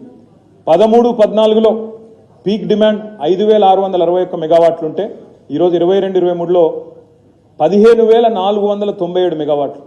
ఇది ఉమ్మడి రాష్ట్రం యొక్క పీక్ డిమాండ్ కంటే ఎక్కువ. ఉమ్మడి రాష్ట్రంలో కూడా ఎన్నడూ 13,000 మెగావాట్లు దాటలేదు. కానీ వేరుపడ్డ తర్వాత తెలంగాణ యొక్క విద్యుత్తు పీక్ డిమాండ్ 15,500 మెగావాట్లకు చేరుకుంది. ఇది మన విజయం కాదా, రాష్ట్రం సాధించిన విజయం కాదా ఆలోచించమని చెప్పి నేను కోరుతా ఉన్నాను. రాష్ట్రం ఏర్పడక ముందు 6 సబ్స్టేషన్లు ఉండేవి 400 kV. ఇవాళ దాన్ని 19 యాడ్ చేశాము, 25కు చేరుకున్నాయి. 220 ఆనాడు 51 ఉంటే 52 యాడ్ చేసినాము 103కు చేరుకున్నది. 132 ఆనాడు 176 ఉంటే దాదాపు ఇంకో 80 దాకా యాడ్ చేసాము 250కి చేరుకున్నాయి. 33 కేవీ సబ్స్టేషన్లు 2138 ఉంటే దాదాపు మరొక 1100 యాడ్ చేయడంతో 3200 సబ్స్టేషన్లకు చేరుకున్నాయి. వ్యవసాయ మోటార్ కనెక్షన్లు 19 లక్షల ఆనాడు ఉంటే 28 లక్షలకు చేరుకున్నాయి. మన ముఖ్యమంత్రి గారు చాలా అమాయకంగా అడుగుతున్నాడు, మరి కాళేశ్వరం నీళ్ళు వస్తే, కాలువల ద్వారా నీళ్ళు వస్తే ఎందుకు మోటార్ కనెక్షన్లు పెరిగినాయని అడుగుతున్నాడు. భూగర్భ జలాలు పెరిగితే రైతులు ఎక్కడికక్కడ బ్రహ్మాండంగా ఉచిత విద్యుత్ ఇస్తుంటే, 24 గంటల విద్యుత్ ఇస్తుంటే, నాకు అక్కడ బటన్ నొత్తితే నీళ్ళు వస్తుంటే అది వాడుకుంటున్నా ఫ్రీగా, లేకపోతే ఎప్పుడో ఎక్కడి నుంచో వచ్చే కాలువల కోసం ఎదురు చూపులు చూస్తున్నా? అమాయకత్వమా, అజ్ఞానమా? మరి ముఖ్యమంత్రి గారిది ఆలోచించుకోవాలని చెప్పి కూడా నేను కోరుతా ఉన్నా. కొత్త కరెంటు లైన్లు, హై టెన్షన్ లైన్లు కొత్తగా 11,607 కిలోమీటర్లు ట్రాన్స్మిషన్ లాసెస్ని, డిస్ట్రిబ్యూషన్లో ఉండే ఇబ్బందుల్ని అధిగమించి డిస్కామ్లకు కూడా మన గ్రిడ్ కూడా కనెక్షన్ లేదు, నార్త్ సౌత్ గ్రిడ్ కనెక్షన్ లేకుండే దాన్ని కూడా జోడించి అటు హెచ్టీ లైన్లు కానీ ఎల్టీ లైన్లు అయితే 4,83,000 కిలోమీటర్లు మారుమూల తాండాలకు, మారుమూల గిరిజన గూడాలకు ఇవాళ గర్వంగా చెప్పొచ్చు తెలంగాణలోని ప్రతి బిడ్డ. ఇవాళ తెలంగాణలో ఏ తాండా కానీ ఏ గూడెంలో కానీ కరెంటు లేదు, మాకు ట్రాన్స్మిషన్ లేదు అనే పరిస్థితి లేదు. ఊరికి చివర ఉన్న, మీకు గుర్తుండాలా, ద్రౌపది ముర్ము గారు నిన్నగాక మొన్న ఇక్కడికి వచ్చినారు. మన రాష్ట్రపతి గారు ద్రౌపది ముర్ము గారి సొంత ఊరు ఒడిస్సాలో ఉంది. ఒడిస్సాలో శ్రీమతి ద్రౌపది ముర్ము గారు రాష్ట్రపతి అయ్యేదాకా ఆమె ఊరికి, ఆమె గూడానికి కరెంట్ రాలా. తెలంగాణ పరిస్థితి అట్లా కాదు. కేసీఆర్ ప్రభుత్వంలో ఇవాళ మీరు ఏ తాండాలో ఏ గూడెంలో కూడా మీరు కరెంటు లేని తాండా లేదు, కరెంటు లేని గూడెం లేదు, బత్తి వెలుగని ఇల్లు లేదు. ఇది ధైర్యంగా చెప్పొచ్చు. ఇక్కడ ఒక్క మాట చాలా ఇంపార్టెంట్ మాట, మేము పెట్టిన ఖర్చు ఇవన్నీ చేయడానికి పెట్టిన ఖర్చు 1,37,517 కోట్లు. కానీ మోస్ట్ ఇంపార్టెంట్ ఇవాళ దాని మార్కెట్ వాల్యూ, ఈ పెట్టిన ఖర్చు వల్ల సృష్టించిన అసెట్స్ ఏవైతున్నాయో దాని మార్కెట్ వాల్యూ 6,87,585 కోట్లు. ఒక్క ఎలక్ట్రిసిటీ రంగంలో రాష్ట్రం 6,71,000 కోట్ల అప్పులని వాళ్ళు అంటున్నారే. ఇక ఒక్క ఎలక్ట్రిసిటీలో మేము సృష్టించిన ఆస్తుల యొక్క సంపద ఈరోజు మేము కాంగ్రెస్ ప్రభుత్వం చేతిలో పెట్టింది 6 లక్షలు, కూడా 5 టైమ్స్ ఉంటుంది మార్కెట్ వాల్యూ తీసుకుంటే. మరి 6,87,585 కోట్లు. ఇది వాస్తవం. ఒక్క ఎలక్ట్రిసిటీ డిపార్ట్మెంట్లో మేము సృష్టించిన ఆస్తులే. వాళ్ళు మోపుతున్న నిందలు, వాళ్ళు మాట్లాడుతున్న పనికిమాలిన మాటలు ఏవైతున్నాయో వాటికి సమాధానం అనే మాట కూడా నేను మీకు విజ్ఞప్తి చేస్తా ఉన్నాను. ఇంకొక మాట కూడా ఇక్కడ ఎలక్ట్రిసిటీ విషయంలో మీకు చెప్పాలి. వచ్చే సంవత్సరం డిసెంబర్ నాటికి this Congress government is going to enjoy the fruits of our labour. This Congress government is going to enjoy the fruits of our labour. వాళ్ళు మేము చేసిన కష్టాన్ని వాళ్ళు విజయాలు వాళ్ళు అందుకోబోతా ఉన్నారు. వాళ్ళు ముఖ్యమంత్రులు వెళ్ళి, మంత్రులు వెళ్ళి ప్రారంభోత్సవాలు చేసుకోవచ్చు, కొబ్బరికాయలు కొట్టవచ్చు, కానీ చేసింది కేసీఆర్ అనే మాట ప్రజలకి తెలుసు, ఈ రాష్ట్రంలోని ప్రతి ఒక్కరికి తెలుసు. 26,000 మెగావాట్లకు దాదాపుగా వచ్చే డిసెంబర్ నాటికి, 2024 సంవత్సరం డిసెంబర్ నాటికి విద్యుత్ స్థాపితలు ఎక్కడ 26,000 మెగావాట్లు. దయచేసి మీరు ఆలోచించండి. ఒక భద్రాద్రి 1,080 మెగావాట్ల సామర్థ్యం, యాదాద్రి 4,000 మెగావాట్ల సామర్థ్యం, భూపాలపల్లిలో 600 మెగావాట్ల సామర్థ్యంతో, సోలార్లో వాళ్ళు మాకు 70 మెగావాట్లు అప్పజెప్పిపోయినారు 2013-14. కేవలం installed solar capacity was 70 megawatts. ఈరోజు 6,106 మెగావాట్ల స్థాయికి సాంప్రదాయేతర ఇంధన వనరులను కూడా ప్రోత్సహించిన ప్రభుత్వం తెలంగాణ ప్రభుత్వం అనే మాట నేను మీకు విజ్ఞప్తి చేస్తాం. సాగునీటి రంగం,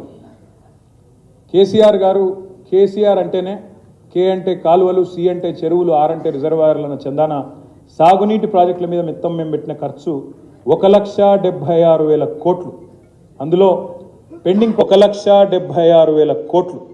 అందులో పెండింగ్ ప్రాజెక్టులు ఉండే. ఇక్కడ ఒక చాలా ఇంట్రెస్టింగ్ మాట, మన ఉత్తమ్ కుమార్ రెడ్డి గారు లేచి శాసనసభలో అంటారు, కాళేశ్వరం మీద మీరు 1,00,000 కోట్లు ఖర్చు పెట్టినామన్నారు, 80,000 90,000 ఖర్చు పెట్టినామన్నారు, 1,00,000 ఎకరాల కన్నా నీళ్ళు ఇచ్చిర్రా అంటారు.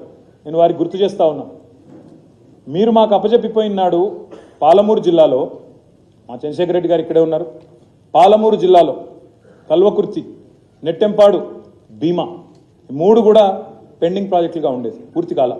మాకు అప్పచెప్పినాడు దాదాపు 70-75% పనులు పూర్తయినట్టున్నాయి, లేదా 70% 65% పూర్తయింది. కానీ మా ప్రభుత్వం వచ్చిన తర్వాత చిత్తశుద్ధితో పెండింగ్ ప్రాజెక్టులను రన్నింగ్ ప్రాజెక్టుగా మార్చి ఒక 3,000 కోట్ల రూపాయలు ఖర్చు పెడితే ఇవాళ ఒక్క పాలమూరు జిల్లాలో ఆ మిగిలిన పనులు పూర్తి చేస్తే ఒక్క పాలమూరు జిల్లాలో దాదాపు కొత్తగా 6 లక్షల ఎకరాలకు నీళ్ళు ఇచ్చింది మా ప్రభుత్వం. రేపటి రోజు నన్ను ఎందుకు చెప్తా ఉన్నా ఈ మాట అంటే, ఇప్పుడు మేము కాళేశ్వరం మొత్తం సిస్టమ్ అంతా బిల్డ్ చేసినాం. ఎక్కడ హెడ్ ఉంది, ఎక్కడ టెయిల్ ఉంది మీకు తెలుసు. కాళేశ్వరం మేడిగడ్డ నుంచి మొదలు పెడితే ఇక్కడ కొండపోచమ్మ సాగర్ దాకా మొత్తంగా ప్రాజెక్టు మరి పూర్తి స్థాయిలో నిర్మాణం చేసినాం.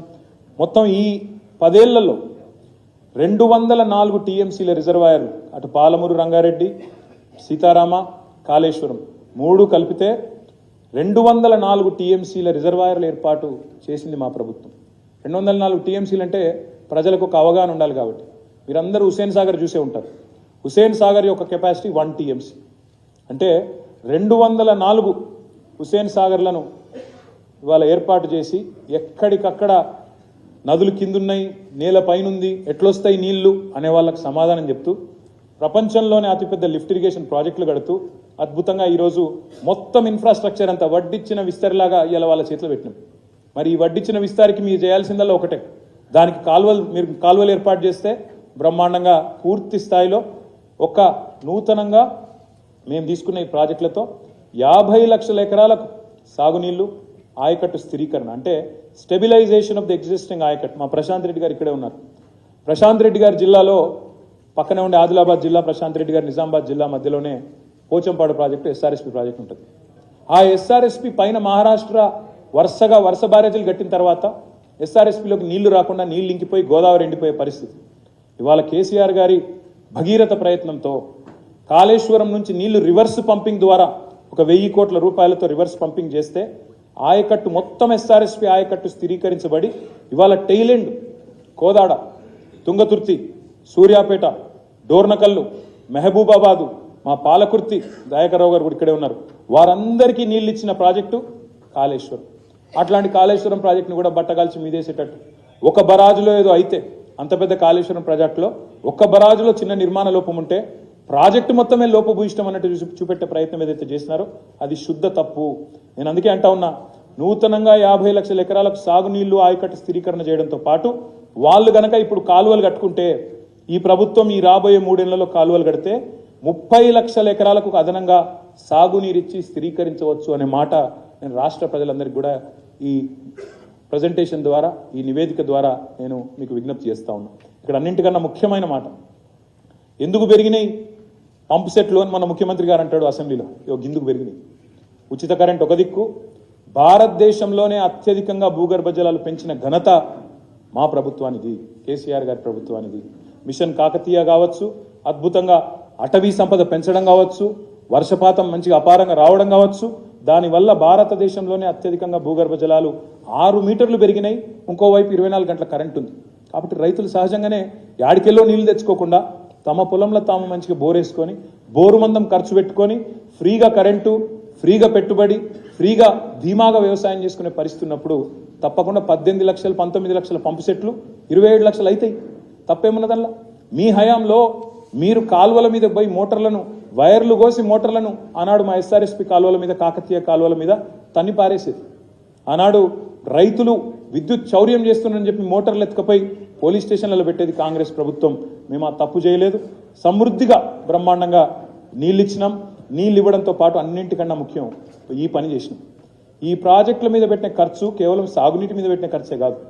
హైదరాబాద్ లాంటి మహానగరం రాబోయే 50 ఏళ్ల పాటు డోకా లేకుండా ఇటు సుంకిశాల నుంచి అటు గోదావరి నుంచి, కృష్ణా నీళ్లు, గోదావరి నీళ్లు, బ్రహ్మాండమైన తాగునీరు హైదరాబాద్కు కానీ, రాష్ట్రంలోని ప్రతి పట్టణానికి కానీ, ప్రతి పల్లెకు కానీ వాటర్ సెక్యూరిటీ ఇచ్చిన ప్రభుత్వం తెలంగాణ ప్రభుత్వం. దానికి ఎట్లా వెలగడతారు మీరు? ఒక మహిళకు కిలోమీటర్లు పోయి నడుచుకునే అవసరం లేకుండా, ట్యాంకర్ల దగ్గర యుద్ధాలు చేసే అవసరం లేకుండా, తమ ఇంటిలో పెట్టిన నల్లాకు ఆ ఇచ్చిన ధీమాకు ఎట్లా వెలగడతారా సంపదకని చెప్పి కూడా నేను అడుగుతా ఉన్నా. ఇంకొక మాట కూడా మీకు చెప్పాలి. ఇక్కడ చెక్ డ్యామ్లు మీ జీవితంలో నేను ఆలోచన చేయలేదు. మాంజీరా మీద ఒక చెక్ డ్యామ్ కట్టలే, మానేరు మీద ఒక చెక్ డ్యామ్ కట్టలే, మూలవాగు మీద ఒక చెక్ డ్యామ్ కట్టలే, మా మహబూబ్ నగర్ జిల్లాలో ఉండే వాగుల మీద ఎన్నడూ ఒక చెక్ డ్యామ్ కట్టలే. మా ప్రభుత్వం వచ్చిన తర్వాత 4000 కోట్ల రూపాయలతో చెక్ డ్యామ్ల నిర్మాణానికి కూడా శ్రీకారం చుట్టినాం. ఒక్క సాగునీటి మీద పెట్టిన ఖర్చు ఇది. అది సాగునీటి ద్వారా సృష్టించిన సంపద, రైతుల స్వేదంతో పండించిన పంటలు, ఆ పంటల నుంచి వచ్చిన సంపద, దానికి ఎట్లా వెలగడతారని నేను అడుగుతున్నాను. దయచేసి ఆలోచించాలని చెప్పి కూడా రాష్ట్ర ప్రజలను నేను కోరుతా ఉన్నాను. ప్రపంచంలోనే అతి పెద్ద లిఫ్ట్ ఇరిగేషన్ ప్రాజెక్ట్ కాళేశ్వరం. మీరు ఎన్ని బదనాములు చేసే ప్రయత్నం చేసినా, ఎన్ని రకాలుగా బట్టగాల్చి మీద చేసిన ప్రయత్నం చేసినా వాస్తవాలు వాస్తవంగానే ఉంటాయి. You are going to enjoy the benefits of Kaleshwaram. మీరు కూడా దాన్ని దాచేయలేరు. 4.5 సంవత్సరాల రికార్డు సమయంలో పూర్తి చేసినాం. ఒక్క బరాజులో ఎక్కడో ఒక్క దగ్గర చిన్న నిర్మాణ లోపం ఉంటే సరిచేయండి. శిక్ష మీరు అన్నారు కదా, జడ్జిలతో విచారణ చేస్తాం, జ్యుడిషియల్ ఎంక్వైరీ చేస్తాం, బరాబర్ చేసుకోండి. తప్పు జరిగితే ఏ ఎంక్వైరీకైనా మేము సిద్ధం, దానిలో ఏం ఇబ్బంది లేదు, తప్పకుండా చేయండి.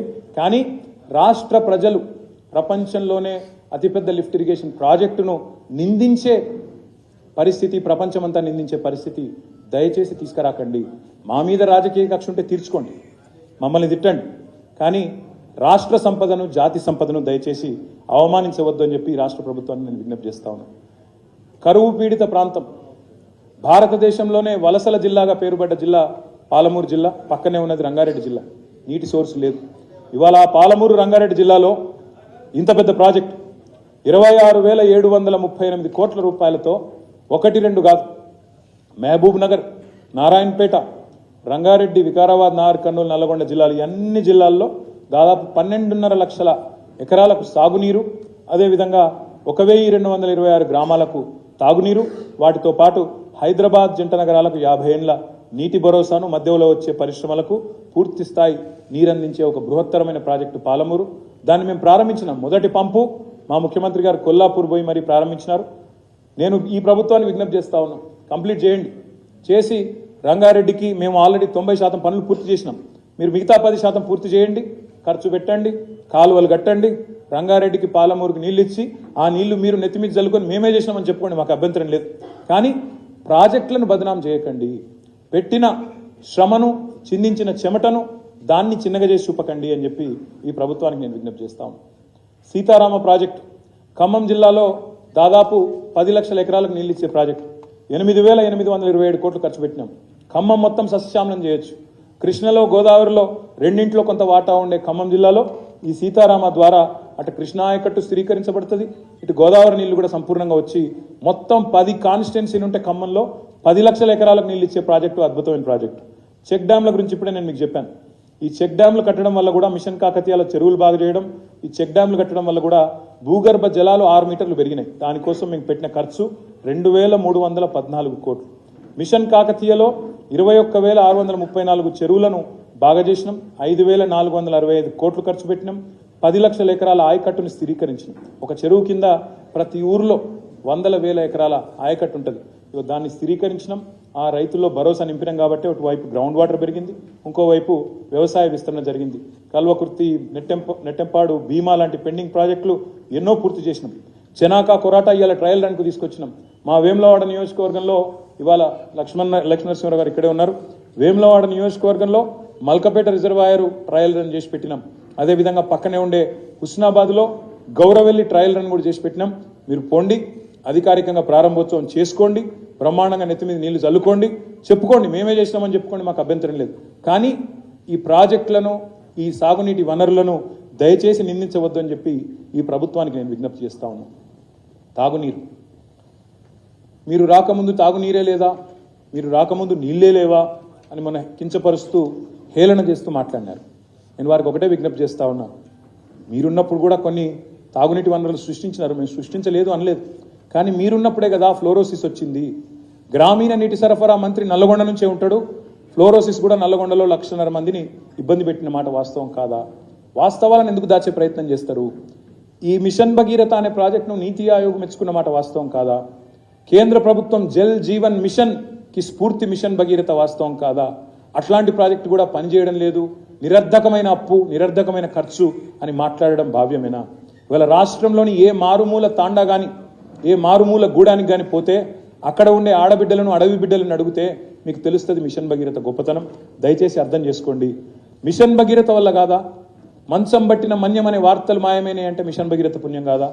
ఏజెన్సీలో అంటురోగాలు అనే మాట మాయమైందంటే మిషన్ భగీరథ పుణ్యం కాదా? వాటర్ బాండ్ డిసీజెసే 80% ఉంటాయి. ఆ వాటర్ బాండ్ డిసీజెస్ అన్నీ పోయినాయి అంటే, అవుట్ ఆఫ్ పాకెట్ ఎక్స్పెండిచర్ తగ్గింది ప్రజలకు అంటే దానికి కారణం ఈ 37,000 కోట్ల రూపాయలతో చేపట్టిన మిషన్ భగీరథ కాదా? మిషన్ భగీరథలో మేము చేసిన ఇన్వెస్ట్మెంట్ ద్వారా ఇవాళ 58 లక్షల ఇండ్లకు నల్లాల ద్వారా నీళ్ళు ఇస్తా ఉన్నాం. 19,233 ట్యాంకులు కట్టినాం గ్రామాల్లో. ఇది కాదంటారా మీరు? కనబడతలేవా? ఇవాళ ఎక్కడ పోయినా మిషన్ భగీరథ ట్యాంకులు కనబడతాయి. మీరు చూస్తే 125,000 కిలోమీటర్ల పైప్ లైన్లు వేసినాం. భూమిని 3 సార్లు చుట్టొచ్చేన్ని పైప్ లైన్ 125,000 కిలోమీటర్ల పైప్ లైన్లు వేసినాం. 1,255 సర్వీస్ రిజర్వాయర్లు నిర్మాణం చేసినాం. 54 వాటర్ ట్రీట్మెంట్ ప్లాంట్స్ నిర్మాణం చేసినాం. ఇది రాష్ట్ర ప్రజలకు తరగని సంపద కాదా? రాబోయే 30-35 ఏళ్ళు నిర్విఘ్నంగా ఇంటింటికి నిలిచే ప్రాజెక్టును కూడా నిందిస్తారా అని చెప్పి నేను అడుగుతా ఉన్నాను. ఫ్లోరైడ్ నల్లగొండ లాంటి జిల్లాలో సరే ఇవాళ మాకు అక్కడ ఒకటే సీట్ రావచ్చు, కానీ వాస్తవాలే కదా.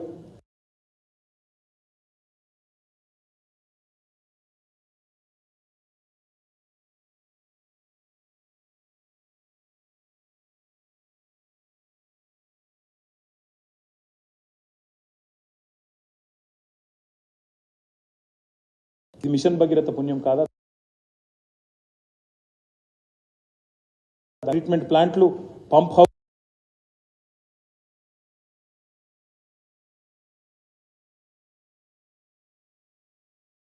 చిరస్మరణీయమైన ఆస్తులు కావా? దీన్ని కూడా తప్పుపడతారా? దీనికి కూడా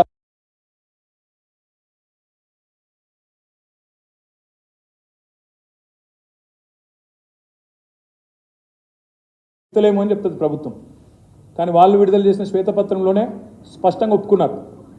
సగటున 19.2 గంటల కరెంట్ ఇచ్చినాము అన్నారు వ్యవసాయానికి. సగటు 19.2 గంటలు అంటే ఏంది? 24 గంటల కరెంట్ ఇచ్చినట్టే కదా. దబ్బని ఎప్పుడైనా అవుటేజ్ అయితే, దబ్బని ఎప్పుడైనా 16 గంటలు అయితే, మిగతా టైంలో 24 గంటలు ఉంటేనే కదా సగటు 19 గంటల 20 నిమిషాలు వచ్చేది. అంటే అంత అసమగ్రమైన తప్పుల తడకతో వాళ్ళు వచ్చినా వాస్తవాలుగా ఒప్పుకోక తప్పలేదు. మరి రైతుల కోసం దాదాపు 37,000 కోట్ల రూపాయలు ఉచిత విద్యుత్ కోసం మా ప్రభుత్వం ఖర్చు పెట్టింది. ఇది నిరర్ధకం అంటారా? ఇది తప్పంటారా?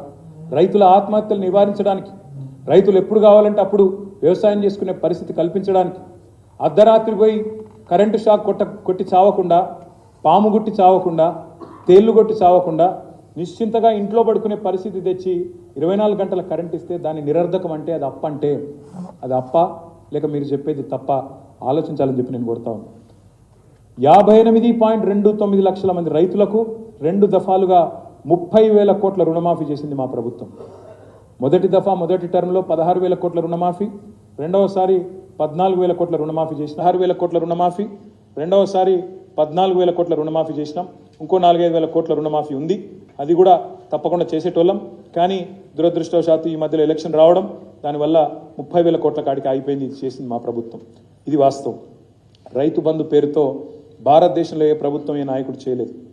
70 లక్షల మంది రైతులకు 73,000 కోట్ల రూపాయలు పెట్టుబడి రూపంలో అందించి వారిలో ఒక ధీమా నింపింది కేసీఆర్ గారి ప్రభుత్వం అనే మాట నేను మీకు గుర్తు చేస్తా ఉన్నాను. ప్రపంచంలో ఎక్కడా లేని విధంగా ఇదైతే నాకు చాలా విడ్డూరంగా అనిపించింది. గౌరవ ముఖ్యమంత్రి గారు మొన్న శాసనసభలో మాట్లాడతారు, 1,11,320 కుటుంబాలకు 5 లక్షల చొప్పున రైతు బీమా వచ్చింది. గౌరవ ముఖ్యమంత్రి గారు ఏమంటారు తెలుసా? మొన్న శాసనసభలో ఆయనను ఎట్లా అర్థం చేసుకోవాలో నాకైతే అర్థం కాలేదు. ఈ 1,11,000 మంది ఆత్మహత్యలు చేసుకున్నారంటాడు ఆయన. రైతుల ఆత్మహత్యలు జరిగినాయి అంటాడు. సహజ మరణాలకు కూడా ఏ రకంగా మరణించిన రైతు ఆ కుటుంబం రోడ్డు మీద పడద్దని చెప్పి రాష్ట్రంలోని 40 లక్షల మందికి మేము రైతు బీమా చేస్తే అందులో సహజ మరణాలే దాదాపు 99.9% ఉండి 1,11,000 కుటుంబాలకు ఇన్ని పైసలు వస్తే దీన్ని రాష్ట్ర ముఖ్యమంత్రి ఎట్లా వక్రీకరిస్తాడంటే ఎంత తప్పుల తడక అంటే వాళ్ళ నివేదిక. దీన్ని పట్టుకొని 1,11,000 ఆత్మహత్యలు జరిగినాయని మాట్లాడతాడు. ఇది వాళ్ళ పరిజ్ఞానం, ఇది వాళ్ళ తెలివితేటలు. ఇట్లాంటి ముఖ్యమంత్రిని, ఇట్లాంటి ప్రభుత్వాన్ని నేను ఏమనాలి, ఎట్లా నిందించాలా, మీరు ఎట్లా దీన్ని అర్థం చేసుకోవాలా, రాష్ట్ర ప్రజలు, రాష్ట్రంలోని రైతులు మీరే ఆలోచించాలని చెప్పి నేను కోరుతా ఉన్నాను. ఈ ఒక్క మాటలో చెప్పాలంటే తెలంగాణలో ఏం జరిగింది అంటే 9 ఏళ్లలో మా ప్రభుత్వం మేము కొనుగోలు చేసింది గింత రైతుల నుంచి. సివిల్ సప్లైస్ కార్పొరేషన్ అప్పులు అంటారు కానీ మరి గింత కొనుగోలు చేసినామనే మాట మాత్రం చెప్పరు. 1,34,000 కోట్ల 768 కోట్ల రూపాయలు విలువ చేసే ధాన్యం కొనుగోలు చేసినాం. ఇతర పంట ఇదేమో వరి, ఇతర పంటలు దాదాపు 11,500 కోట్లు జొన్నలు కానీ మా ఆర్మూరు ప్రాంతంలో ఇతర ప్రాంతాల్లో మా జీవన్ రెడ్డి గారు ఇక్కడే ఉన్నారు. జొన్నలు మొక్కలు అవన్నీ కలుపుకుంటే దాదాపు 1,50,000 కోట్ల విలువ చేసే ధాన్యాన్ని రైతుల నుంచి కొన్న రైతు ప్రభుత్వం మా ప్రభుత్వం అనే మాట నేను మీకు విజ్ఞప్తి చేస్తా ఉన్నాను. ఏం జరిగింది తెలంగాణలో కేసీఆర్ వచ్చినాక? ఇప్పుడు నేను చెప్పిన సాగునీరు, నేను చెప్పిన విద్యుత్తు అన్నింటి వల్ల జరిగింది ఏంటంటే ఇది సకాలంలో ఎరువులు ఇచ్చినాం, విత్తనాలు ఇచ్చినాం, రాయితీ కింద 1000 కోట్లు ఇచ్చినాం. వ్యవసాయ యాంత్రీకరణ కోసం దాదాపు 1000 కోట్లు, మైక్రో ఇరిగేషన్ కోసం, డ్రిప్ ఇతరత్రా కోసం 2,236 కోట్లు, పంట నష్టపరిహారం భారతదేశంలో ఏ ప్రభుత్వం ఇవ్వలేదు, ఎకరానికి 10,000, ఈ దేశంలోనే రికార్డ్ అది ఇచ్చింది కేసీఆర్. దానికోసం ఇగో 1,794 కోట్లు. సివిల్ సప్లైస్ ఇప్పుడే నేను చెప్పిన ఇగో పెట్టిన ఖర్చు ఇది. గిడ్డంగులు రాష్ట్రంలో మేము వచ్చే నాటికి 4 లక్షల మెట్రిక్ టన్నుల గోదాములు ఉండే. ఘనత వహించిన కాంగ్రెస్ ప్రభుత్వం 50-60 ఏళ్ళు 11 సార్లు అవకాశం ఇస్తే వాళ్ళు కట్టింది ఇగో గింత 4 లక్షల మెట్రిక్ టన్నులు కట్టిరు గోదాములు.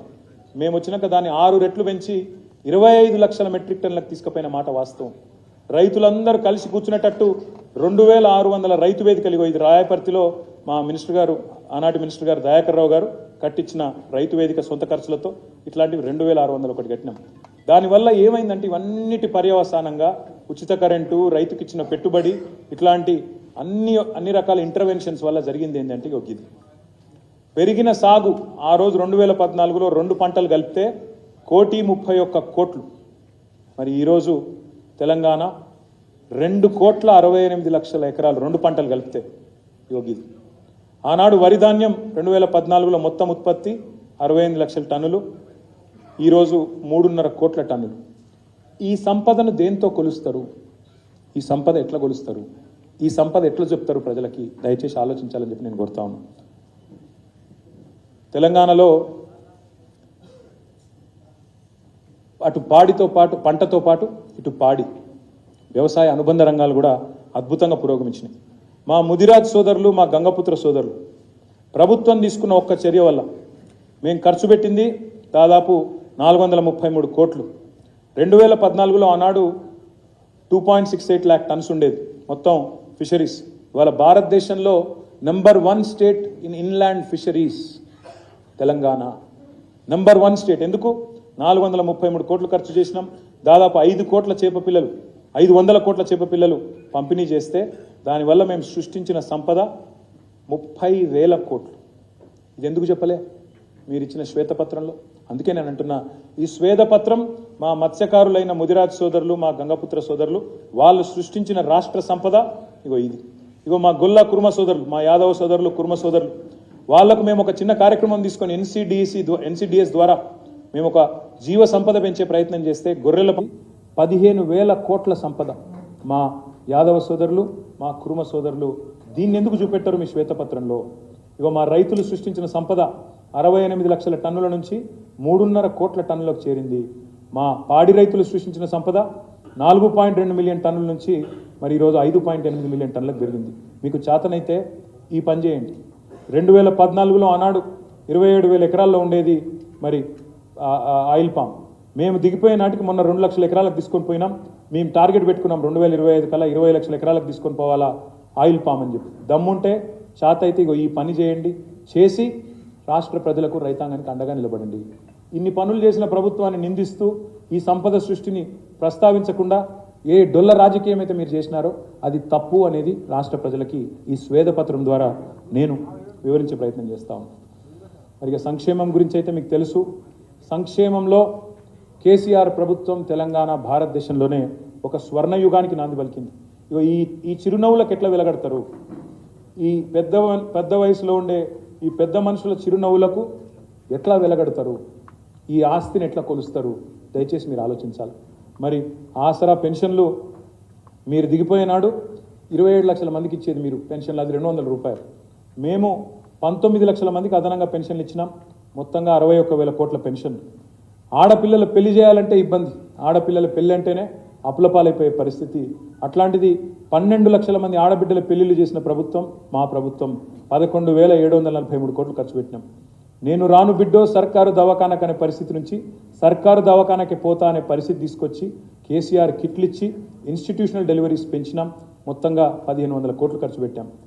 ఎస్సీ ఎస్టీ బీసీ మైనారిటీ అన్ని అణగారిన వర్గాల సంక్షేమం కోసం వేల కోట్ల రూపాయలు ఖర్చు పెట్టినాం. ఇది ఏది కనబడలేదు మీరు మొన్న చెప్పిన శ్వేతపత్రంలో. ఇదేది చెప్పరు మీరు. దళితుల కోసం మీరు మొన్న చెప్పిన శ్వేతపత్రంలో ఇదేది చెప్పరు మీరు. దళితుల కోసం పెట్టిన 92,640 కోట్లు చెప్పరు.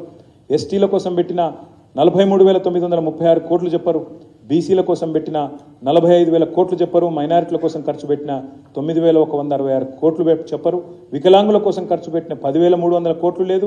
అదేవిధంగా ఇతర చేనేతల కోసం, ఇంకా రజకుల కోసం, నాయి బ్రాహ్మణుల కోసం చేసిన ఖర్చు గురించి రేఖా మాత్రం కూడా ప్రస్తావన లేదు. దళిత గిరిజన సంక్షేమం ఇప్పుడే నేను చెప్పిన. ఇవాళ 125 అడుగుల ఎత్తున్న అంబేద్కర్ విగ్రహాన్ని పెట్టినాము. దాన్ని ఎట్లా కొలుస్తారు? ఇవాళ టీఎస్ ప్రైడ్లో దళిత పారిశ్రామికవేత్తలకు ఇచ్చిన ధీమాని ఎట్లా కొలుస్తారు? సబ్ ప్లాన్లో ఒక నిబంధన పెట్టాం. ఈ సంవత్సరం ఖర్చు కాకపోతే నిధులు వచ్చే సంవత్సరం ఖర్చు చేయాలా, రోల్ ఓవర్ చేయాలని చెప్పాం. భారతదేశంలో ఎక్కడ లేదు. దాన్ని ఎట్లా కొలుస్తారు మీరు? నేను అడుగుతా ఉన్నాను. అదేవిధంగా గిరిజన సంక్షేమం పోడు పట్టాలు ఇచ్చినాం. మన తాండాలు గూడాలను పంచాయతీలు చేసినాం. స్వయం పాలన తీసుకొచ్చాం. 4 లక్షల ఎకరాల మీద అడవి భూముల మీద హక్కులు ఇచ్చినాం అడవి బిడ్డలకు. నగరం నడిగొడ్డున బంజారా హిల్స్లో ఆదివాసీ భవన్, బంజారా భవనాలు కట్టినాం. జోడన్ ఘాట్లో పోరాట యోధుడు కొమరం భీం పేరు మీద బ్రహ్మాండమైన మ్యూజియం పెట్టినాం. మా గౌరవనీయులు వేణుగోపాల్చారి గారు ఇక్కడే ఉన్నారు. వారికి తెలుసు, సుదీర్ఘకాలం అక్కడ పనిచేసినారు. మైనారిటీ అమ్మాయిలు ఇవాళ ఈ చిరునవ్వులకు ఎట్లా వెలగడతారు మీరు?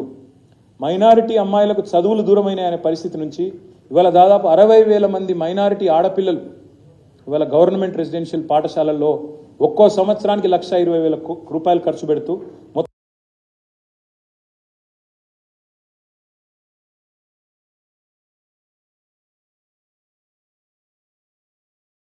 కోసం మైనారిటీ అమ్మాయిల కోసం పెట్టిన ముస్లిం కావచ్చు,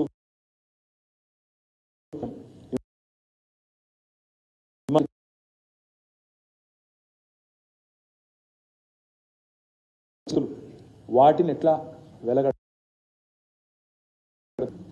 ఇక మా ప్రభుత్వం సెంట్రల్ గవర్నమెంట్ ఉద్యోగులు 73%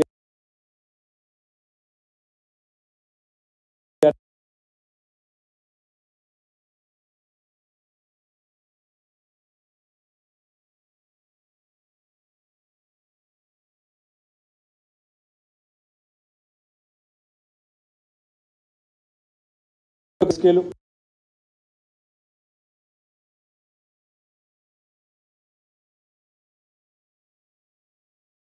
ప్రాపగాండాకి ఎక్కువ ప్రాధాన్యత ఇచ్చిందని చెప్పినారు. బాధాకరం ఏంటంటే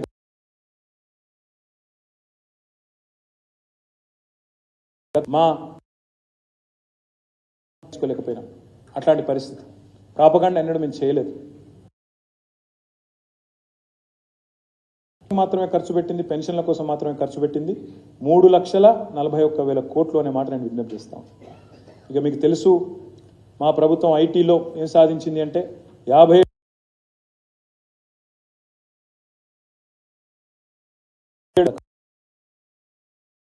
పిల్లలకు, ఈ రాష్ట్రంలోని పిల్లలకు భవిష్యత్తు ఐటీ రంగంలో ఇది నాస్కామ్ అడుగుతా ఉన్నా. ద్వితీయ శ్రేణి పట్టణాల్లో ఇవాళ మీరు ఒక కరీంనగర్ పోయినా, ఖమ్మం పోయినా, మహబూబ్ నగర్ పోయినా, నల్లగొండ పోయినా, సిద్దిపేట పోయినా, ఇక మేము పట్టణ ప్రగతిలో పెట్టిన ఖర్చు ఇవాళ మీరు ఏ పట్టణానికి పోయినా కనబడే చిరునామాలు, చిహ్నాలు ఎన్నో ఉన్నాయి. మోడల్ మార్కెట్లు, వైకుంఠ ధామాలు, మిషన్ భగీరథ, మొత్తంగా చూస్తే మొత్తం పట్టణాల మీద మేము పెట్టిన ఖర్చు హైదరాబాద్తో సహా కలిపి ఈ 10 ఏళ్లలో 1,21,294 కోట్లు. మేము కేవలం నిధులు మాత్రమే ఖర్చు చేయలేదు. కొత్త మున్సిపల్ చట్టం ద్వారా ఉద్యోగులకు వాళ్ళ విధులు గుర్తు చేశాం. కౌన్సిలర్లకు, కార్పొరేటర్లకు వాళ్ళ విధులు కూడా గుర్తు చేసి పటిష్టమైన పద్ధతిలో చేసినాం. కాబట్టే ఇవాళ మన పట్టణాలకు భారతదేశంలో స్వచ్ఛ సర్వేక్షణలో 2nd highest number of awards in the country for any state Telangana. ఇది మేము సృష్టించిన సంపద కాదా అని ఈ ప్రభుత్వాన్ని అడుగుతా ఉన్నాం. ఇంకొక మాట, ఈ సంస్కరణ భారతదేశంలో ఎవరైనా చేసిండ్రా? 10% బడ్జెట్ మున్సిపాలిటీలోనైనా పంచాయతీలోనైనా గ్రీన్ బడ్జెట్ పెట్టాలి, చెట్లు పెంచాలి, హరితాన్ని పెంచాలి అని చెప్పిన ముఖ్యమంత్రి కేసీఆర్ తప్ప ఎవరైనా ఉన్నారా ఆలోచించమని కోరుతాను. హైదరాబాద్ గురించి నేను ప్రత్యేకంగా ఒక మాటలో చెప్పాలంటే ఇవన్నీ చేసినాం. ఎస్ఆర్డిపి కింద 36 పనులు, ఫ్లైఓవర్లు, అండర్ పాస్లు, ఆర్యూబీలు, ఆర్ఓబీలు ఇవన్నీ చేసినాం. ఇంకో 12 కొనసాగుతున్నాయి. వాటిని పూర్తి చేయండి. మీరే పోయి కొబ్బరికాయలు కొట్టండి, మాకు అభ్యంతరం లేదు. కానీ ఏం చేయలేదు ఈ రాష్ట్ర ప్రభుత్వం, గతంలో పనిచేసిన ప్రభుత్వం అనే మాట మానుకోండి. 137 మిస్సింగ్ లింక్ రోడ్లు కట్టినాం. ఎస్ఎన్డిపి స్టార్ట్ చేసినాం నగరంలో వరదలు అరికట్టడానికి. ప్రతి ఇంటికి 20,000 లీటర్ల ఉచితంగా నీళ్లు ఇస్తున్నాం. Hyderabad has become the first city in the entire country 100% sewerage treatment చేసే ఒకే ఒక్క నగరం భారతదేశంలో హైదరాబాద్. ఇది కేసీఆర్ ప్రభుత్వ ఘనత అనే మాట నేను విజ్ఞప్తి చేస్తా ఉన్నాను. ఇట్లాంటి పథకాలు ఎస్ఆర్డిపి కానీ ఎస్ఎన్డిపి కానీ భారతదేశంలోని ఇతర రాష్ట్రాలు, ఇతర నగరాలు అనుసరించడానికి ఇక్కడికి దాదాపు 18 నగరాల నుంచి టీమ్స్ వచ్చి అధ్యయనం చేసిపోయినాయి. ఎస్ఆర్డిపిని, లింక్ రోడ్లను, ఎస్ఎన్డిపిని. దయచేసి ఇట్లాంటి నగర ప్రతిష్టను, బ్రాండ్ ఇమేజ్ను దెబ్బతీయకండి అని ప్రభుత్వాన్ని నేను విజ్ఞప్తి చేస్తాను. పల్లె ప్రగతి మేము పెట్టిన ఖర్చు సుమారు 70,000 కోట్ల రూపాయలు. నేను మీకు ఇక్కడ ఈ సందర్భంగా ఒకటే మాట విజ్ఞప్తి చేస్తా ఉన్నాను.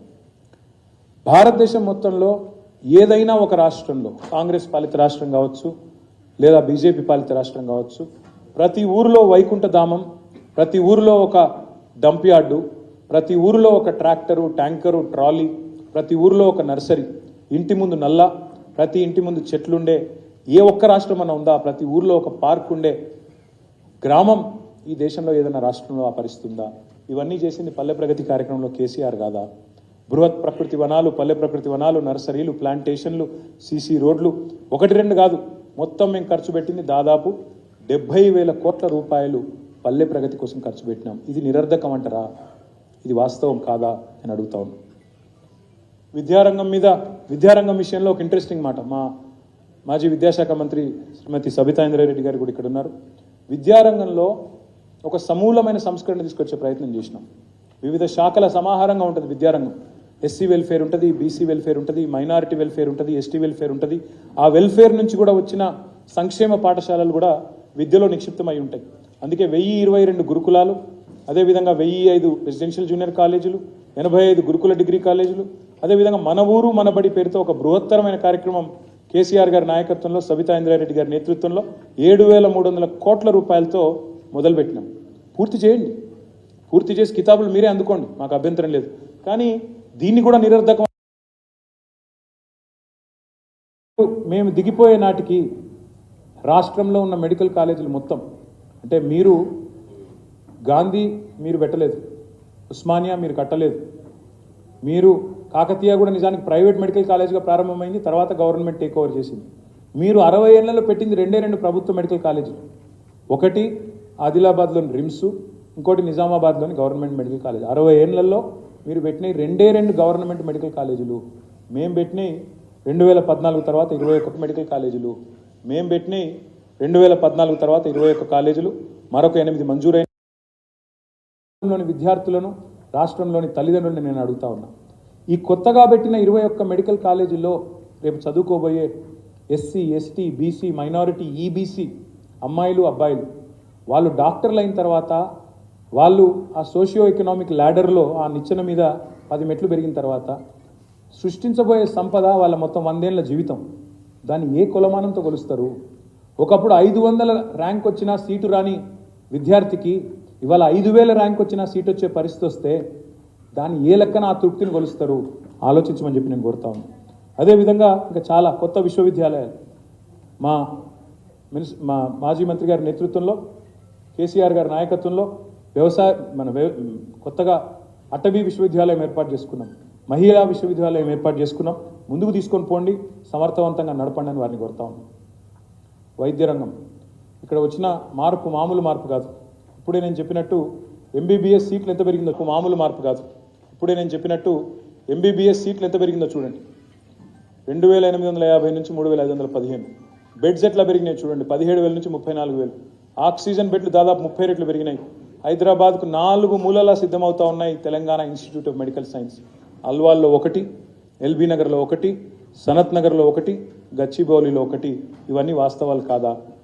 మొత్తం మెడికల్ కాలేజీలు 29, మొత్తం 4,000 కోట్లతో పెట్టింది వాస్తవం కాదా? 500 పైచిలకు బస్తీ దవాఖానాలు పెట్టింది వాస్తవం కాదా?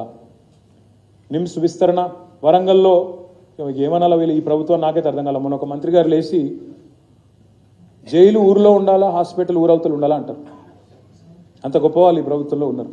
వాళ్ళకి అన్ని తెలివితేటలు ఉన్నాయి, వాళ్ళ విజ్ఞతకి వదిలేస్తా.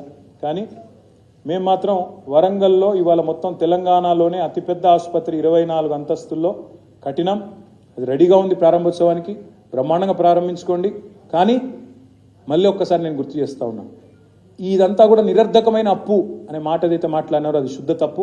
సవరించుకోండి, దయచేసి మీ పద్ధతి మార్చుకోండి అని మాత్రం విజ్ఞప్తి చేస్తా ఉన్నాను. ఇక మా పనితీరుకు తార్కాణం 2014లో మీరు మాకు అప్పచెప్పినాడు 11వ ర్యాంకులో ఉంటే మీ హెల్త్లో, ఇవాళ 3వ ర్యాంకు చేరుకున్నాం.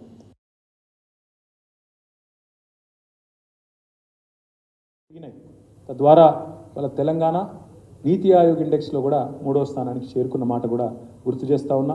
కంటి వెలుగు లాంటి మానవీయమైన ప్రోగ్రాం తీసుకున్న ముఖ్యమంత్రి కేసీఆర్ గారు 3,14,00,000 మందికి ఉచిత కంటి శిబిరాలు అందిస్తే ఢిల్లీ గవర్నమెంట్, కేరళ గవర్నమెంట్ కూడా అభినందించి మేము కూడా చేస్తాం ఈ పని అని చెప్పిన పరిస్థితి. కాబట్టి దయచేసి ఇట్లాంటి ప్రభుత్వాన్ని, ఇట్లాంటి నాయకత్వాన్ని నిందించే ప్రయత్నం ఎవరు చేసినా మీరే అబాస్ పాలవుతారనే మాట కూడా నేను విజ్ఞప్తి చేస్తా ఉన్నాను.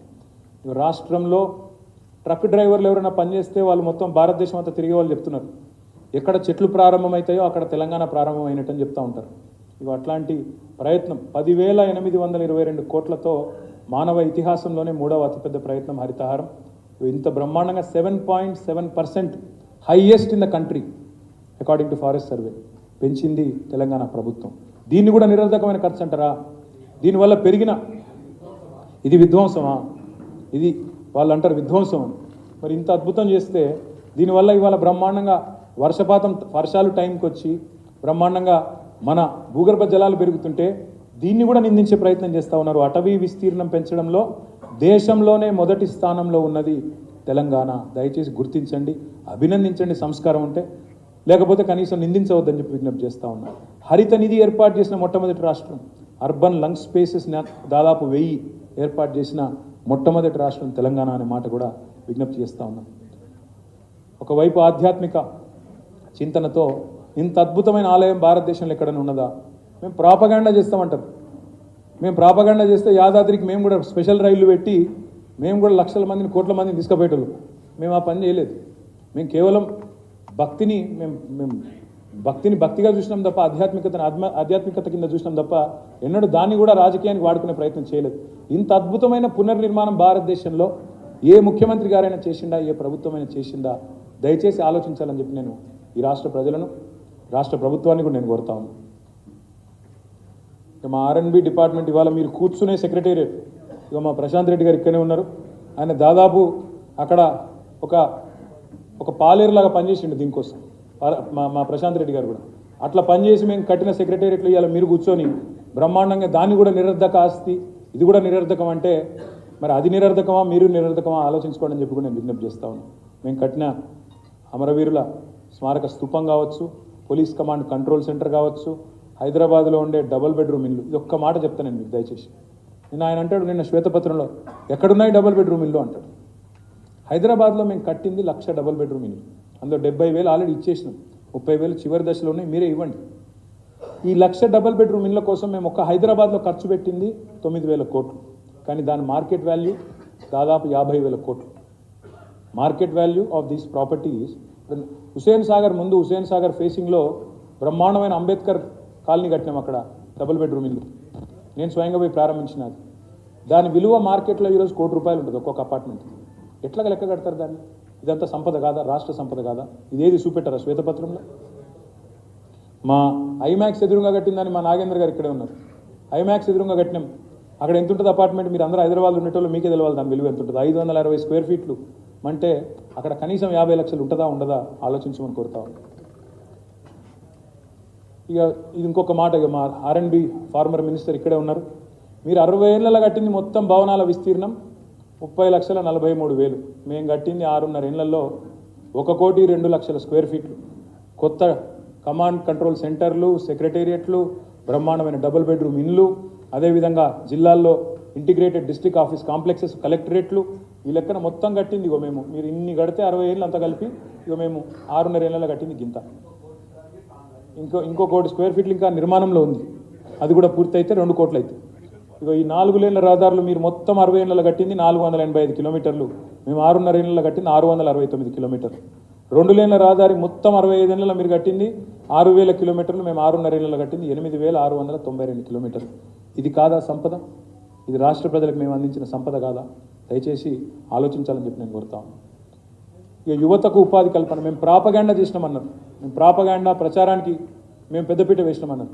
అటు ఉద్యోగులకు హైయెస్ట్ జీతాలు ఇచ్చి అది చెప్పుకోలేదు, ఇటు నిరుద్యోగులకు అత్యధికంగా మొత్తం ప్రభుత్వ ఉద్యోగాలు భర్తీ చేసి భారతదేశంలోనే అది కూడా చెప్పుకోలేకపోయినాం. ఈ 2 వర్గాలు కూడా మాకు దూరమైనవి, నిరుద్యోగులు కానీ ఉద్యోగులు కానీ. Highest salaries in the country ఉద్యోగులకు, హైయెస్ట్ ఎంప్లాయ్మెంట్ క్రియేషన్ అది కూడా చేసినాం ప్రభుత్వ ఉద్యోగాలు. ఇక ప్రైవేట్ ఉద్యోగాలు అయితే దాదాపు 4 లక్షల కోట్ల పెట్టుబడులు, 24 లక్షల ఉద్యోగాలకు మరి కల్పన చేసినాం. దయచేసి నేను వాళ్ళు ఇచ్చిన రిపోర్ట్లో ఉంది ఇది కూడా. ఈ లాస్ట్ పాయింట్ 15 లక్షలు ఇతర రంగాల్లో, ఇవి కాకుండా టీఎస్ ఐపాస్ కాకుండా వాళ్ళే చెప్పారు నిన్న 15 లక్షలు ఇతర రంగాల్లో ఉపాధి అవకాశాలు వచ్చినాయి, షాప్స్ అండ్ ఎస్టాబ్లిష్మెంట్స్ అని చెప్పినారు. ఒక్క మాటలో మొత్తం రాష్ట్ర ప్రజలు అందరూ చూస్తారు కాబట్టి చెప్తున్నా. ఒకనాడు వలసలకు పేరున్న తెలంగాణ నుంచి వలసలు పోతారు ప్రజలైన పేరున్న తెలంగాణలో ఇవాళ 14 రాష్ట్రాల ప్రజలు ఇక్కడికి వలస వచ్చి బతుకుతూ ఉన్నారు. వెస్ట్ బెంగాల్, మధ్యప్రదేశ్, ఛత్తీస్గఢ్, జార్ఖండ్, ఒడిస్సా తదితర రాష్ట్రాల నుండి ఇవాళ 14 రాష్ట్రాల నుండి దాదాపు 35 లక్షల మంది ఇవాళ వలస వచ్చి బతుకుతూ ఉన్నారు ఇక్కడ. అంటే తెలంగాణ అవకాశాల గనిగా, ఉపాధి అవకాశాల కల్పతరువుగా మారిందా లేదా? ఇది సంపద కాదా? దయచేసి ఆలోచించాలని కోరుతాను. ఇక ఇవి నేను చెప్పిన అన్నిటికీ వెలగట్టే ఆస్తులు. ఈ వెలగట్టలేని ఆస్తులను ఎట్లా వెలగడతారో ఆలోచించండి. అస్తిత్వానికి ఎట్లా వెలగడతారు? తెలంగాణలో ప్రజల్లో నిండిన ఆత్మస్థైర్యానికి ఎట్లా వెలగడతారు? ఇవాళ తెలంగాణలో మీరు వదిలిపోయినాడు 2014లో భూముల విలువ ఆ రోజు 50,000 ఉంటే ఈరోజు 5 లక్షలు అయింది, ఆ రోజు 5 లక్షలు ఉంటే ఇవాళ 25 లక్షలు అయింది. ఇది వాస్తవం కాదా? రాష్ట్రంలో పెరిగిన సంపదకు మరి కేసీఆర్ ప్రభుత్వం కారణం కాదా? ఆలోచించమని కోరుతా ఉన్నా. నేను ఇంకొక మాట అడుగుతా ఉన్నా. వ్యక్తిగత సామాజిక భరోసాకు పెద్దపీట వేసినాం, మరి ఆ పెరిగిన ఆత్మస్థైర్యానికి ఎట్లా వెలగడతారు? ఒక పేదింటి ఆడబిడ్డ మొహంలో కళ్యాణ లక్ష్మి ద్వారా వచ్చిన చిరునవ్వుకి ఎట్లా వెలగడతారు? రాష్ట్రం నలుమూలల రేట్లు పెరిగిన భూముల ధరలకు ఎట్లా వెలువగడతారు మీరు? తాగునీటి ప్రాజెక్టులు ఫ్లోరోసిస్తో పాతర వేసేయడం వల్ల వచ్చిన స్థైర్యాన్ని ఆ తల్లి నేను నా పిల్లలకు విషం దాగిపిస్తలేను మంచినీళ్ళు దాగిపిస్తున్నా అనే ఒక ఆత్మస్థైర్యానికి ఎట్లా వెలగడతారు? ఆత్మస్థైర్యానికి ఎట్లా వెలగడతారు? అదేవిధంగా నలుమూలల పెరిగిన భూగర్భ జలాల సంపద ఎట్లా వెలగడతారు? పెరిగిన పచ్చదనానికి ఎట్లా వెలగడతారు? శాంతి భద్రతల పరిరక్షణలో పెరిగిన నమ్మకానికి ఎట్లా వెలగడతారు? పరిపాలనా వికేంద్రీకరణ ద్వారా ఇలా మాట్లాడుతున్నారు, ప్రజావాణి ఇది చేసినాం అది చేసినాం. మీరు 10 జిల్లాల తెలంగాణ మాకు అప్పజెప్పిపోతే 33 జిల్లాలు చేసి 33 కలెక్టర్లను ప్రజల దగ్గర తీసుకొచ్చి కూర్చోబెట్టి మరి ప్రజలకు పరిపాలన చేరువలో తీసుకొచ్చింది కేసీఆర్ ప్రభుత్వం కాదా? ఆనాడు మా కరీంనగర్ జిల్లాని ఎగ్జాంపుల్గా తీసుకుంటే ఎక్కడ మంతిని మహాదేవ్పూరు, ఎక్కడ కరీంనగర్, ఇలా అక్కడ పోయే అవసరం లేకుండా పెద్దపల్లి తీసుకొచ్చింది కేసీఆర్ కాదా? గంభీరావుపేట నుంచి కరీంనగర్ పోయే దుస్థితి నుంచి, అలంపూర్ నుంచి మహబూబ్ నగర్ పోయే దుస్థితి నుంచి ఇవాళ గద్వాలని జిల్లా చేసింది కేసీఆర్ కాదా? ఇట్లా చెబుతూ పోతే వందల ఉదాహరణలు. మా ఆదిలాబాద్ జిల్లాలో ఎక్కడో చెన్నూరు, ఎక్కడో కాగజ్ నగర్, ఎక్కడి నుంచి ఎక్కడికి పోవాలా? ఆదిలాబాద్ పోవాలా ఒక మూలకి. కానీ ఇవాళ అదే ఆదిలాబాద్లో కుమరంభీం, అస్వాబాద్ జిల్లా, ఒకవైపు మంచిర్యాల జిల్లా, ఒకవైపు నిర్మల్ జిల్లా చేసింది కేసీఆర్ కాదా? ప్రజల వద్దకు పరిపాలన తెచ్చింది కేసీఆర్ కాదా? పెట్టుబడులకు స్వర్గధామం చేసినాం, రాష్ట్రానికి ఆదాయం పెంచినాం, విద్యను ఇవన్నిటిని కూడా భవిష్యత్తును నిర్మాణం చేసినాం. అందుకే నేను అనేది మా దృష్టిలో ఆస్తులు అంటే నిర్మాణాలే కాదు, ప్రజల్లో పెరిగిన జీవన ప్రమాణాలు. ఆస్తులు అంటే ఇవాళ పెరిగిన రాష్ట్ర ప్రతిష్ట, ప్రతి కుటుంబంలో పెరిగిన ఆత్మవిశ్వాసం, స్వల్పకాలంలోనే రాష్ట్ర సమగ్ర అభివృద్ధి నిజంగా చెప్పాలి అంటే మేము సాధించిన అతిపెద్ద విజయంగా మేము భావిస్తూ ఉన్నాం. నేను ఈ ప్రభుత్వానికి నేను చేసే విజ్ఞప్తుల్లో ఒకటే, సరే మీరు ఎన్ని చెప్పినా ఇంకా చాలా చెప్పవచ్చు, ఈ ఒక్క మాట మాత్రం చెప్తాను. పెట్టిన ఖర్చు కంటే పెరిగిన సంపద 10 రెట్లు పెరిగింది. సాగునీరు, గ్రామాల అభివృద్ధి వలన వాళ్ళ భూముల విలువ, తెలంగాణలో రైతు బంధు అందుకునే మొత్తం ఎక్స్టెంట్ ఎంత అంటే 1,52,00,000 ఎకరాలు అంటే పట్టా భూములు. మరి ఆ పట్టా భూములు ఇవాళ 5 రెట్లు, 6 రెట్లు, 10 రెట్లు పెరిగినాయి సంపద. మొత్తం లెక్క తీద్దామా ఎంత పెరిగిందో? ఎన్ని లక్షల కోట్లను లెక్క కట్టాలి నేను?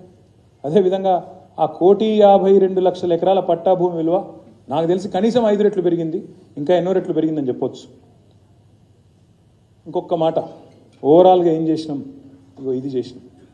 వాళ్ళేమో 6 లక్షలు అప్పు చేసినాం అంటున్నారు. నేను చెప్పేది కూడా సుమారు లెక్కనే, కానీ నాకు తెలిసి దీనికంటే ఇంకా చాలా ఎక్కువ రెట్లు ఎక్కువ ఉంటుంది. నేను అందుకే అంటా ఉన్నా, దేశమంతా తెలంగాణ దిక్కు మళ్ళీ పాలన చేతగాక శ్వేతపత్రం పేరుతో చేతులెత్తేసిన కాంగ్రెస్ ప్రభుత్వాన్ని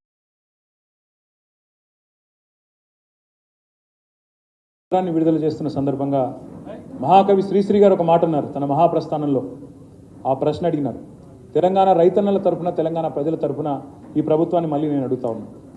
పొలాలనన్నీ హలాలు దున్ని ఇలాతలంలో హేమం పిండగా జగానికంతా సౌఖ్యం నిండగా విరామ మెరుగక పరిశ్రమించే జలం ధరిత్రికి బలి కావించే కర్షక వీరుల కాయం నిండా కాలువగట్టే ఘర్మజలానికి, ఘర్మజలం అంటే చెమట, ధర్మజలానికి ఖరీదు లేదోయ్ అన్న మాట ఆనాడు శ్రీశ్రీ గారు చెప్పినారు. అందుకే నేను అంటా ఉన్నా, తెలంగాణ అనేది మనందరి సమిష్టి సంపద. తెలంగాణ అంటే ఒక ప్రభుత్వాందో, ఒక పార్టీదో, ఒక వ్యక్తిదో కాదు. ఇది 4 కోట్ల తెలంగాణ ప్రజల సమిష్టి సంపద. దీన్ని ఎవరు అగౌరవపరిచే ప్రయత్నం చేసినా, అందుకే మేము అంటున్నాం, తెలంగాణ అనే ఇవాళ టార్చ్ బేరర్, ఒక దీపస్తంభంగా మారిన తెలంగాణ, దీన్ని ఆగిపోనీయం, ప్రజల పక్షాన నిలబడతాం, తప్పకుండా ప్రజల పక్షాన పోరాటం చేస్తామని చెప్పి తెలియజేస్తూ మరి నేను మీ అందరినీ కోరేది ఏమంటే, ఈ మొత్తం ప్రజెంటేషన్ మీకు తెలుగులో నేను ఇచ్చినాను, ఇంగ్లీష్లో కూడా దీన్ని మారుస్తాము, ట్రాన్స్లేట్ చేసి మీ అందరికి అందుబాటులోకి తీసుకొస్తాము. ఇంగ్లీష్ మీడియా కూడా ఇక్కడ ఉన్నారు.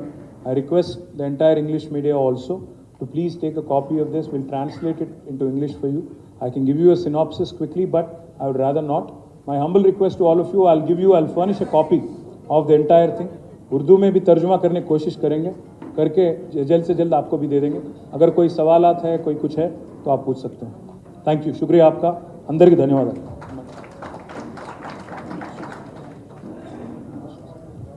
ఇప్పుడు కొంచెం మనల్ని డిస్టర్బ్ చేయొద్దు. ప్రశ్నలు మీరు అడిగితే ఒక్కొక్కరు కేటీఆర్ గారు సావధానంగా సమాధానం చెప్తారు. ఏమైనా ఉంటే, లేకపోతే పర్లేదు. సరే, మైక్ కావాలి, మైక్ ఇస్తారా? पूछो साहब, मैं बोल रहा आप पूछो, मैं सुन लेता हूँ. మైక్ ఉంటే ఇవ్వండి.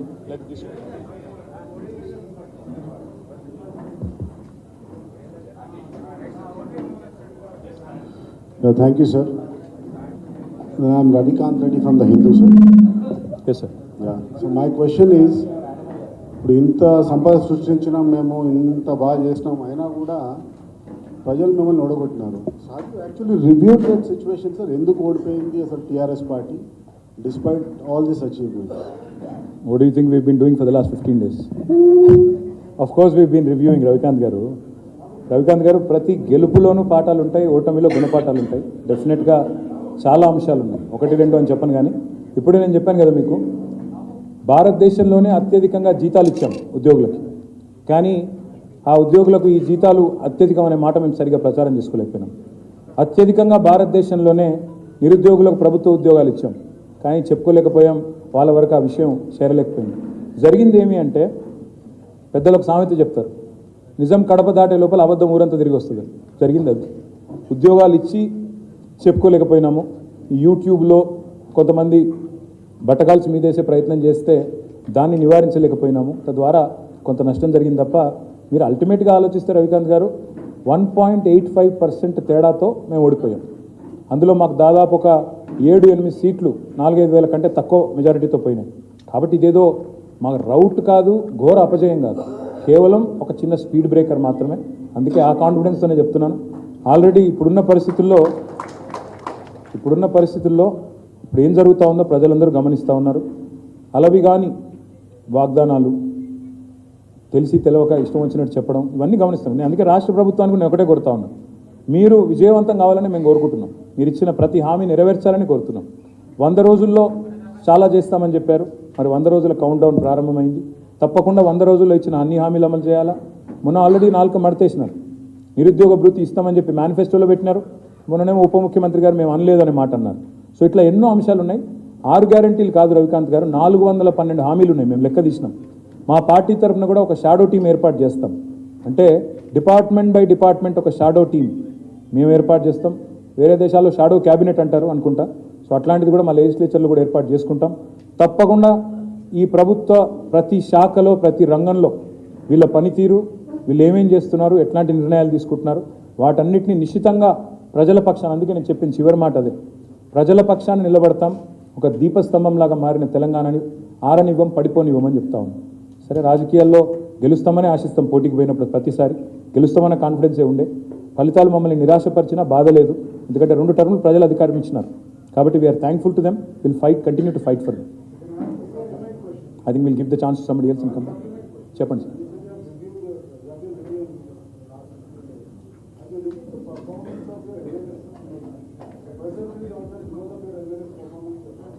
I'll get into the detail at a later point. ఎందుకంటే we have reviewed everything. But it has been mostly internal. అందరితో చాలాసార్లు ఈ మధ్యకాలంలో కలుసుకున్నాము, మాట్లాడుకున్నాం. But mostly it has been internal. I think elaborate on that later. KTR గారు, నా పేరు రాములు అండి, 6TV బ్యూరో చీఫ్. అంటే మీరేమో లక్షల కోట్లు చేసి అంతకంటే ఎక్కువ అభివృద్ధి చూపించామని చెప్తున్నారు. కేవలం కల్వకుంట్ల కుటుంబ కమిషన్ కోసమే ఇన్ని లక్షలు అప్పులు చేశారని చెప్పి ప్రస్తుత మంత్రులు చెప్తున్నారు. ప్లస్ మీ మంత్రి జగదీష్ రెడ్డి ఖచ్చితంగా జైల్లోకి పంపిస్తామని కూడా ఆ జిల్లా మంత్రి చెప్తున్నారు. రాములు గారు, నేను ఒకటే అంటున్నా, మేము ఆల్రెడీ శాసనసభలోనే డిమాండ్ చేసినాం. సాగునీటి మీద చర్చలో డిమాండ్ చేసినాము, శ్వేతపత్రాల విడుదలలోనే డిమాండ్ చేశాం. అధికారం వాళ్ళ చేతుల్లో ఉంది. వాళ్ళ అధికారాన్ని మరి ప్రజలకు సేవలు అందించడానికి, ప్రజలకు ఇచ్చిన హామీలను నెరవేర్చడానికి వినియోగిస్తారా, లేదా కక్ష సాధింపు కోసం వినియోగిస్తారా, అది వాళ్ళ విఘ్నత. మాకు ఏ రకంగా చేసినా మాకు అభ్యంతరం లేదు. ఏ ఎంక్వైరీ అయినా, ఏ కమిషన్ అయినా, ఏ రకమైన ఆదేశం ఇచ్చుకున్నా వాళ్ళు మాకు అభ్యంతరం లేదు. మేమే డిమాండ్ చేశాం కదా, మీరు ఎంక్వైరీ చేయించండి అని మేమే అడిగాము. చేయమనండి, తప్పులుంటే బయట పెట్టమనండి, తప్పకుండా అన్నీ ఎదుర్కొంటాం, న్యాయపరంగా ఎదుర్కొంటాం. స్వామి హెచ్ఎంటీవీ, మీరు ప్రభుత్వ రంగంలో 1,60,000 ఉద్యోగాలు కల్పన చేశారు, ప్రైవేట్ రంగంలో 15 లక్షల ఉద్యోగాలు కల్పన చేశామంటున్నారు. యువత మీకు ఈసారి ఎన్నికల్లో దూరమైందని మీరు భావిస్తున్నారా? యువత కొన్ని విషయాలు, ఎందుకంటే ఇప్పుడే నేను చెప్పినట్టు ఏమైందంటే, ఒక నిజం అనేది కడప దాటే లోపల అబద్ధం ఊరంతా తిరిగి వస్తుంది అన్నట్టు కొంత అట్లాంటి దుష్ప్రచారాన్ని నమ్మినట్టుగా అనిపించింది చాలా చోట్ల. కాకపోతే దాన్ని సవరించుకోవాల్సిన బాధ్యత మా మీద కూడా ఉంది. కొన్ని డెఫినెట్గా కొన్ని ఆ రోజే స్పందించుంటే బాగుండేదని అభిప్రాయం ఉంది. ఇప్పుడు దాని లోతులోకి నేను పోను. డెఫినెట్గా కొన్ని మా తరఫున కూడా కొన్ని చిన్న చిన్న తప్పులు జరిగినాయి, పొరపాట్లు జరిగినాయి, వాటిని సవరించుకుంటాం, ముందుకు పోతాం. ఐ థింక్ ఇక ఇదే చాలా సావధానంగా డీటెయిల్గా వచ్చినట్టుంది. కాబట్టి ఇంకా మీరు మళ్ళీ ఇంకెక్కడెక్కడికో వెళ్ళిపోతే మీకు కష్టం, నాకు కష్టం. కాబట్టి వదిలేద్దాం, ఇక్కడికి లంచ్కి వెళ్ళిపోదాం. శ్రీనివాస్ రెడ్డి, ఫ్రీలాన్స్ జర్నలిస్ట్ అండి. శ్రీనివాస్ రెడ్డి గారు, మీరు సంపద సృష్టించారని లాస్ట్ క్వశ్చన్ సంపద సృష్టించారని చెప్తున్నారు. సంపద సృష్టించినప్పుడు అంటే జీతాలు కూడా సరిగా ఇయ్యలేకపోయారు అనేది ఒకటి ఆరోపణ. మరి అప్పులు ఎందుకు పోయారు అనేది వారి ప్రధాన ఆరోపణ. మళ్ళీ అదే చెప్తున్నా బ్రదర్ నేను. ఫస్ట్ ఆఫ్ ఆల్, నిరర్ధక అప్పులు, ప్రొడక్టివ్ సెక్టర్ మీద పెట్టే పెట్టుబడి, రెండింటికి వ్యత్యాసం గమనించండి. పెరిగిన సంపద కూడా చూడండి అనేది ఒకటి. రెండవది, ఉద్యోగుల జీతాలు అనేది కరోనా తర్వాత వచ్చిన ఆర్థిక ప్రతిష్టంభన తర్వాతనే కొంత ఇబ్బంది వచ్చింది తప్ప మిగతా సమయాల్లో ఏం లేకుండే. దాన్ని కూడా అర్థం చేసుకోవాలని కోరుతాం. థ్యాంక్ యూ అందరికీ. జై తెలంగాణ.